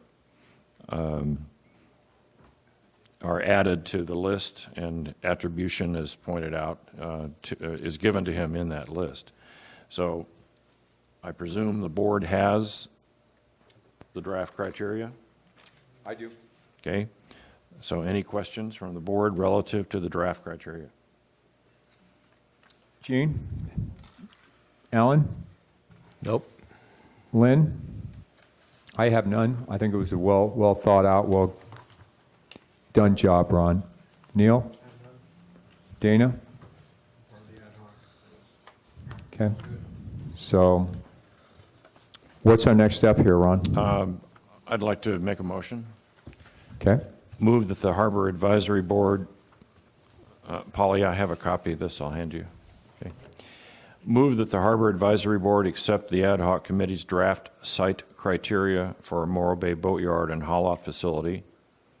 Further, that the Harbor Advisory Board recommend to the City Council that in the very near future, the city apply those site criteria to identifying and committing planning activities to a Morro Bay boatyard site, the most likely of which, after looking over the alternatives, is the triangle lot immediately to the south of the Dynergy plant and immediately north of the existing paved lot on the east side of Embarcadero.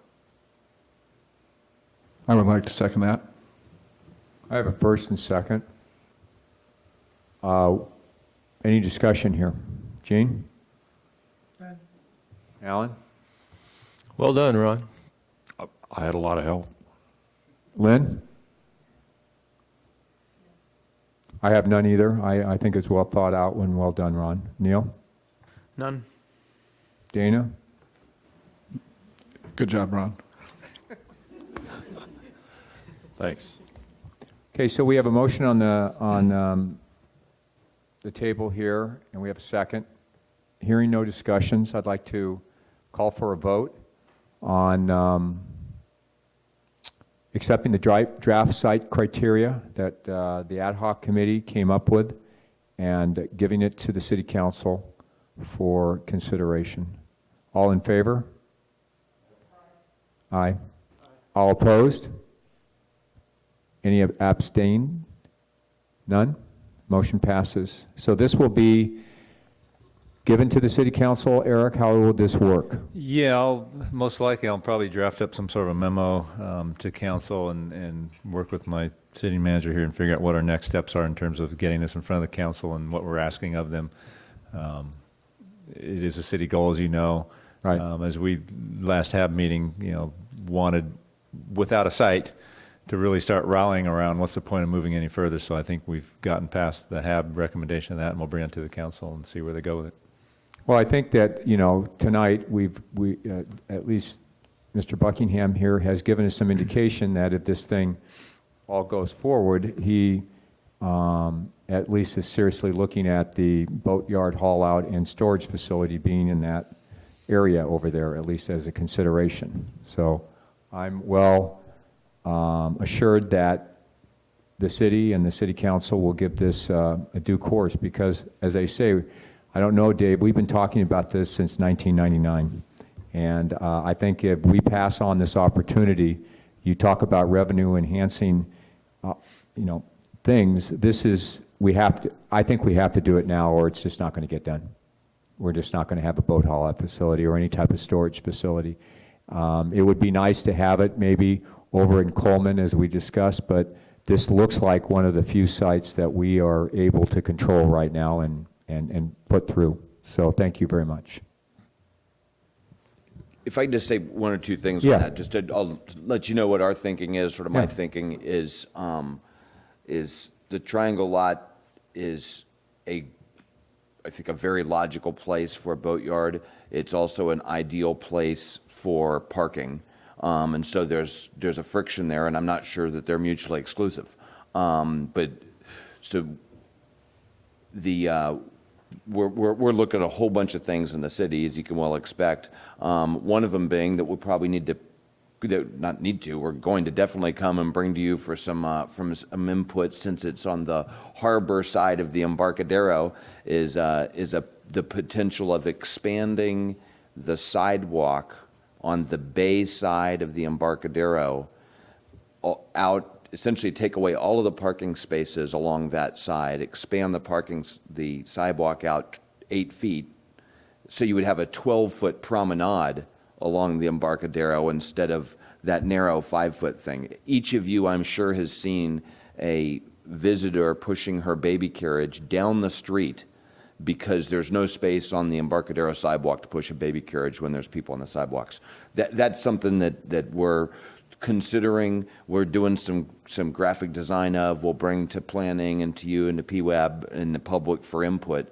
But as we look at something like potentially losing some parking, Coastal want us to replace that parking.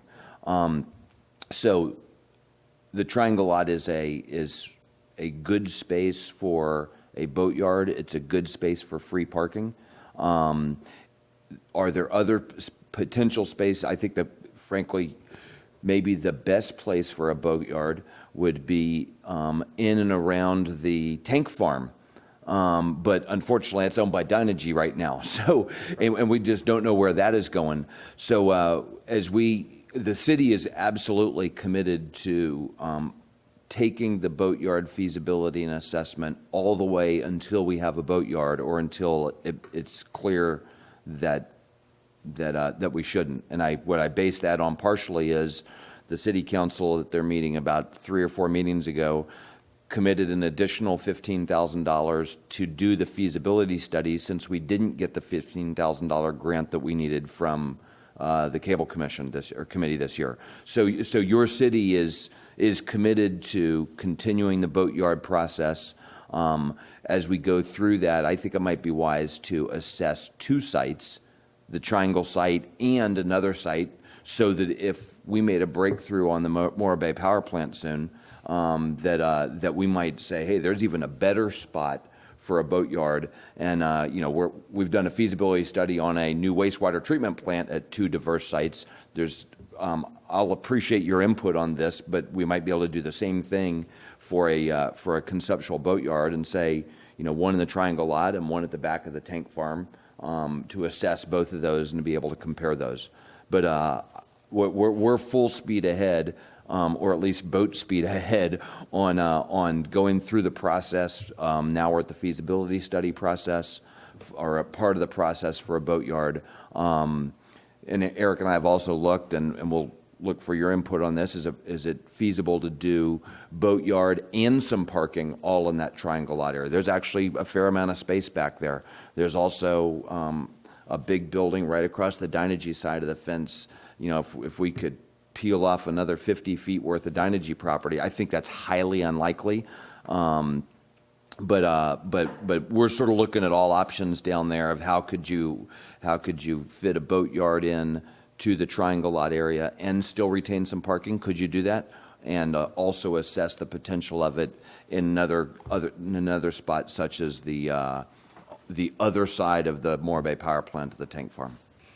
Right, and the one other thing that we've discussed too, just, as you're looking at revenue, one of the things that we've thrown about is, let's start with a boat storage facility, collect some revenue immediately to be able to recoup some of our money. I mean, we don't necessarily have to have a haul out to have a storage.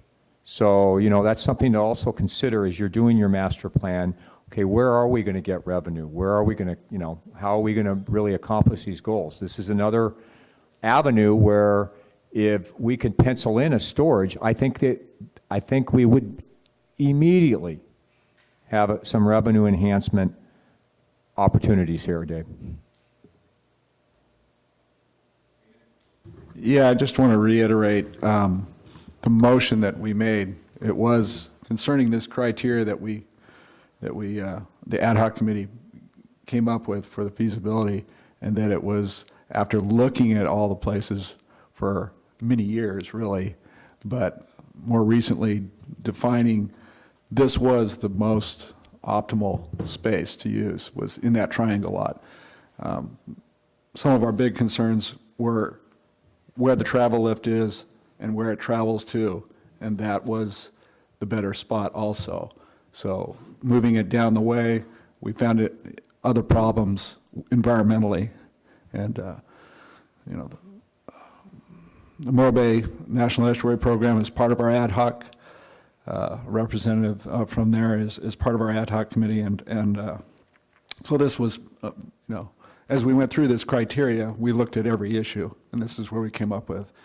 And another thing about parking, we brought up yesterday at our meeting, was that area between the wall from the power plant to the street. There's quite a bit of, and some of that is evidently city property. Oh, yeah. It's, yeah. Well, anyways, that might be looked at as a possible diagonal parking. Thank you. Alan? I believe that we also discovered that I believe it's 2 acres, 2.5 in the Triangle lot, and the requirements for the boatyard were more than that. So as far as having some of it be parking, that didn't seem likely in the final. Is that right, Ron? Well, if you added up the area, if you consider, and I don't want to denigrate the criteria, but if you consider them as a wish list, if you will, and you add up the area necessary for everything that we had in there, from all the potential users talking to us and what was desirable, it's a larger area, a little bit, somewhat larger than 2.5. It's more like 3 acres. I'd also like to point out the obvious, which is if we think about the existing parking lot, that is the Frankie and Lola's parking lot, if you will, and the Triangle lot and that whole area, there's only one fixed structure in there, and that's the pump station. Nothing else in there is a fixed structure. So there's a lot of potentially underutilized space.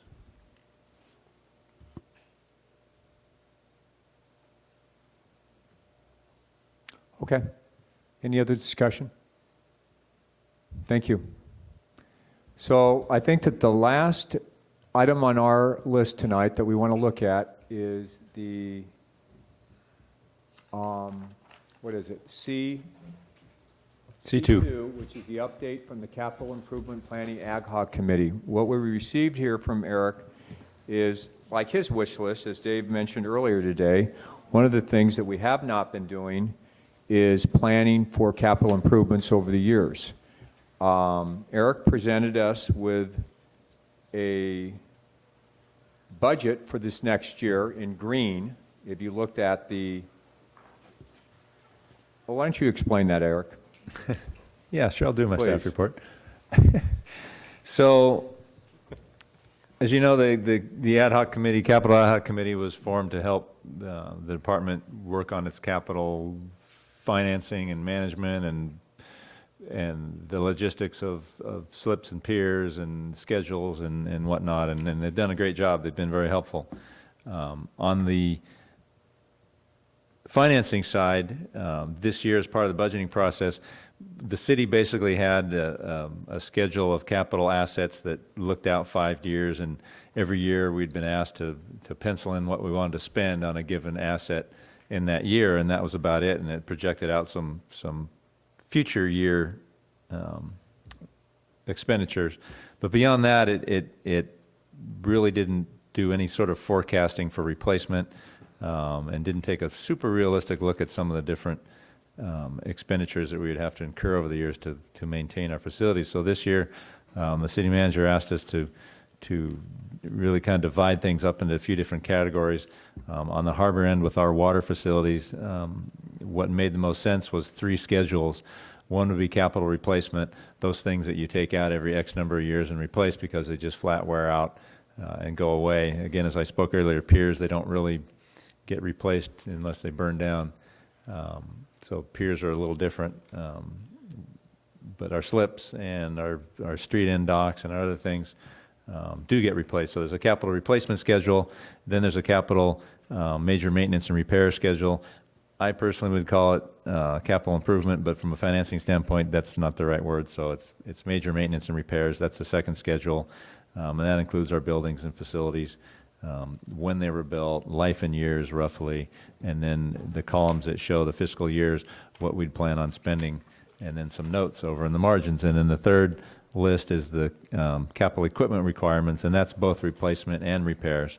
Capital equipment being mostly our boats, but also our vehicles and personal watercraft and a few other little odd and end pieces of equipment. So in the past, we kind of had everything on one big list. Now we've parsed it out. What we've really added this year is we took a pretty good look at our capital replacement costs and amortize that over the life of the thing that we're capitalizing, and then put in and then divide out how much you're going to spend in X year, and figure out how many years you have left to go, and what do we need to be squirreling away every year. So the method to my madness in these schedules are items that are in parentheses are basically what we should be putting away every year and saving, putting in a bucket, towards a final expenditure in a year to be determined down the line. With slips that we built in 1995 that should get replaced about 2025, we should have been putting away X number of dollars for that replacement over those 30 years. We haven't been. So for some of our facilities, like I'll just use an example, our launch ramp slips, the main set of launch ramp slips on the north side of the ramp. If I were to figure out what I need to put away in a bucket every year to replace those slips in 2025, it'd be about $42,000 a year, as opposed to have been a lot less if we would have started putting it away in 1995. So we kind of amortized out what our needs are, and then in the 2015-16 column is what basically we're requesting. Hopefully everybody has it in color. Does everybody have a color sheet? Okay, so what we're requesting, if you look at the 2015-16 column, you can see a number of items there. There's a few items in green on all three different sheets. That's what we are requesting. We've got approximately $585,000 available to spend in our accumulation fund and cash, basically the money that's not going to the operational fund. I've got, if you add up my green items, there's about $610 worth of items that I am asking the city council to fund. $615. So obviously there's more asks than money available, so that's what we're asking the council to go forward and make some decisions on what they think is a priority for them to spend. Personally, I think I'm confident we're going to make more revenues than I forecast this year, but until we start seeing those revenues in July, that for this past year, when we start collecting those percent gross revenues, we've got to budget very conservatively, and that's what we've been doing the last few years. Now, Eric, the only question I have is that the figures that are in black that aren't parenthesized, what does that represent? So a figure in black that's not parenthesized, that would be a lump sum total that we would spend that year. So let's use. So I'm a little. So in other words, you're going to spend like $15,000 for the harbor maintenance storage for this year and $40,000 for the South T Pier. See, I'm just trying to understand. Let's take the first capital replacement list. Okay. Let's take the harbor office. Right. We've got in the 14-15 column, $7,000. Right. That was approved in the current budget year for a needs assessment. Basically, what size and shape and color building do we need? 15-16 to start putting some money away. Right. We put in $10,000 for 15-16. 16-17, we'd throw $490,000 in a bucket. 17-18, another $500,000. 18-19, spend a total, if you add up all those columns up, with the exception of maybe the 7,000, comes up to $1.5 million. If we've estimated to replace our buildings about $1.5 million. So over those 3 years, we'd put in $10,000 one year, $490,000 one year, $500,000 one year, gives you $1,500,000. And then that's why that's not parenthesized. Correct. So the not parenthesized means Gotcha. that's the year we're spending it. I understand. And that's the total amount. Okay. My notes say that, but it gets a little convoluted. Completely. So this is something that we have never done before. So I again, it's an eye opener. It's a commendable task. And as we've talked, Eric, too, I believe at least what you've requested this year for your capital improvements, we're going to be able to meet that. I mean, the revenues, I think, are going to come way over our projections. I think so too. We're going to level out. I mean, the percent gross revenues are on a pretty steep rise right now, but they're going to level out because that's from the economic recovery. And so until they do level out, we don't really know where our expense versus revenue differential is going to be. But it'll be a positive one. We're past the negative. We're past not having any more Dynegy outfall lease revenues, and we're on the positive side. So that's the good news. Now, one of the other things, too, that I think we really need to look at and talk about is, all these wish lists, too. A lot of this money can be, I would think, generated by grant writing. So if we actually put some thought and process into some of this, like we were going to do for the fish, the whole boat launch ramp, that we did not get the money, but that's something that we're still requesting, and hopefully we're going to get it next year. Yeah, we're constantly looking for grant opportunities. We've re-requested that. There's some of the or street end docks and that are the little 3-hour docks. Those we're going to look at some grant funding for those. So yeah, we're always looking at grant opportunities in the Department of Boating and Waterways for funding. So what we're kind of looking at here tonight is and I'll thank again the ad hoc committee. I got a lot of good input on putting this together and helping make some sense out of it and making it readable for everybody. And I think it does a fairly good job. I think what I'm looking for from the Harbor Advisory Board is a look over, flyover of it. Are we on the right track? Is this a good way? Eventually, I'd like to get it out to 10 years and plus, really, which is what we're going to start trying to do with our revenue forecasting, so we can look at a longer, bigger picture, and then start putting, once we know where our revenues are leveling out at, then we'll be able to really plug this into a bigger tool. Which we do have through Management Partners. They've got a program that they've done for the general fund, and fortunately I've got to take all the numbers out of the general funds, entered in there in about 4,000 different boxes, and put all my numbers in there to make it work for the harbor fund. But we'll get there, and then we'll have a good forecasting tool to see, money we're going to get, money we're forecasting, what do we need, and hopefully coming up on the green side and not on the red side. Okay.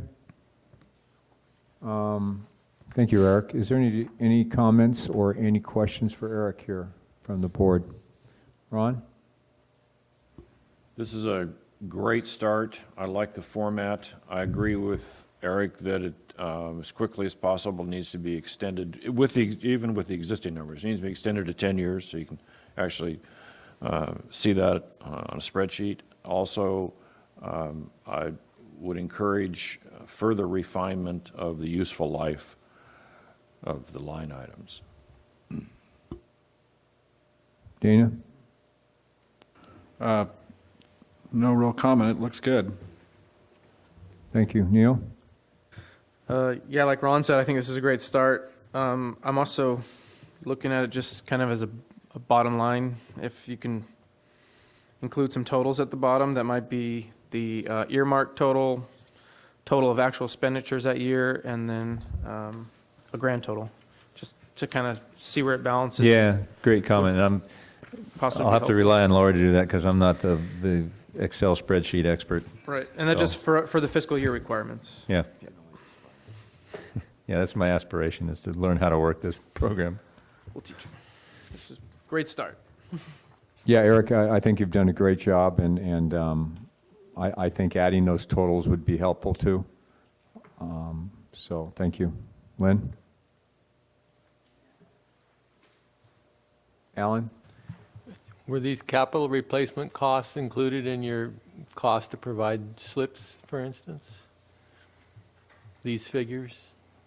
Yeah, these figures are the figures I am using that I did use for doing all my slip calculations and whatnot. With the slips, it's a per square foot replacement to get those replaced, so it's pretty consistent across the board. So. Okay. Gene? Thank you. So I think Eric's looking for a motion to state that this is a good start. Oh, we already said that. Okay, so I guess we don't need a motion, Eric? Yeah, I don't need a motion. Right. It's great that I've got good comments and some modifications. I did speak to Ron and you, Bill, on some things to improve this. So yeah, I'll be refining this as we go. All right, give us a call. All right, now next on the agenda here, I think we wanted to take a look at. I've lost my my thing here. What's our next thing? Future agenda. Future agenda items. I'd like to go back. I'd like to go back to that lease subsidy discussion for a few minutes. No, it's just Okay, declaration of future agenda items. Do we need to add anything more, or I think we have our plate full? I'm sorry? Oh. So in terms of, and I'll just throw out my intent here, we've been deferring the rules and regulations for a while here to try and get some things going. One back. We'll try and get that back. Again, special meetings, we did that one back last month, which was good to get that out of the way, even though it fell right on the heels of the other one. Boatyard haul out. I don't suspect the ad hoc committee is just going to stop now. I think we're going to keep going, and as I move forward to council, I'll be going back to that committee, and those reports will be coming up. We've got a fair amount here, and it'd be nice to have a little slower month, but we'll keep plugging away, and we got plenty on here unless there's something really pressing that somebody needs to bring up. I don't think so. Anyone have anything pressing that they'd like to discuss? Hearing none, I'd like to actually offer a motion for adjournment. Do I hear a second? I second. I have a motion to adjourn. All in favor? Aye. All opposed? Thank you.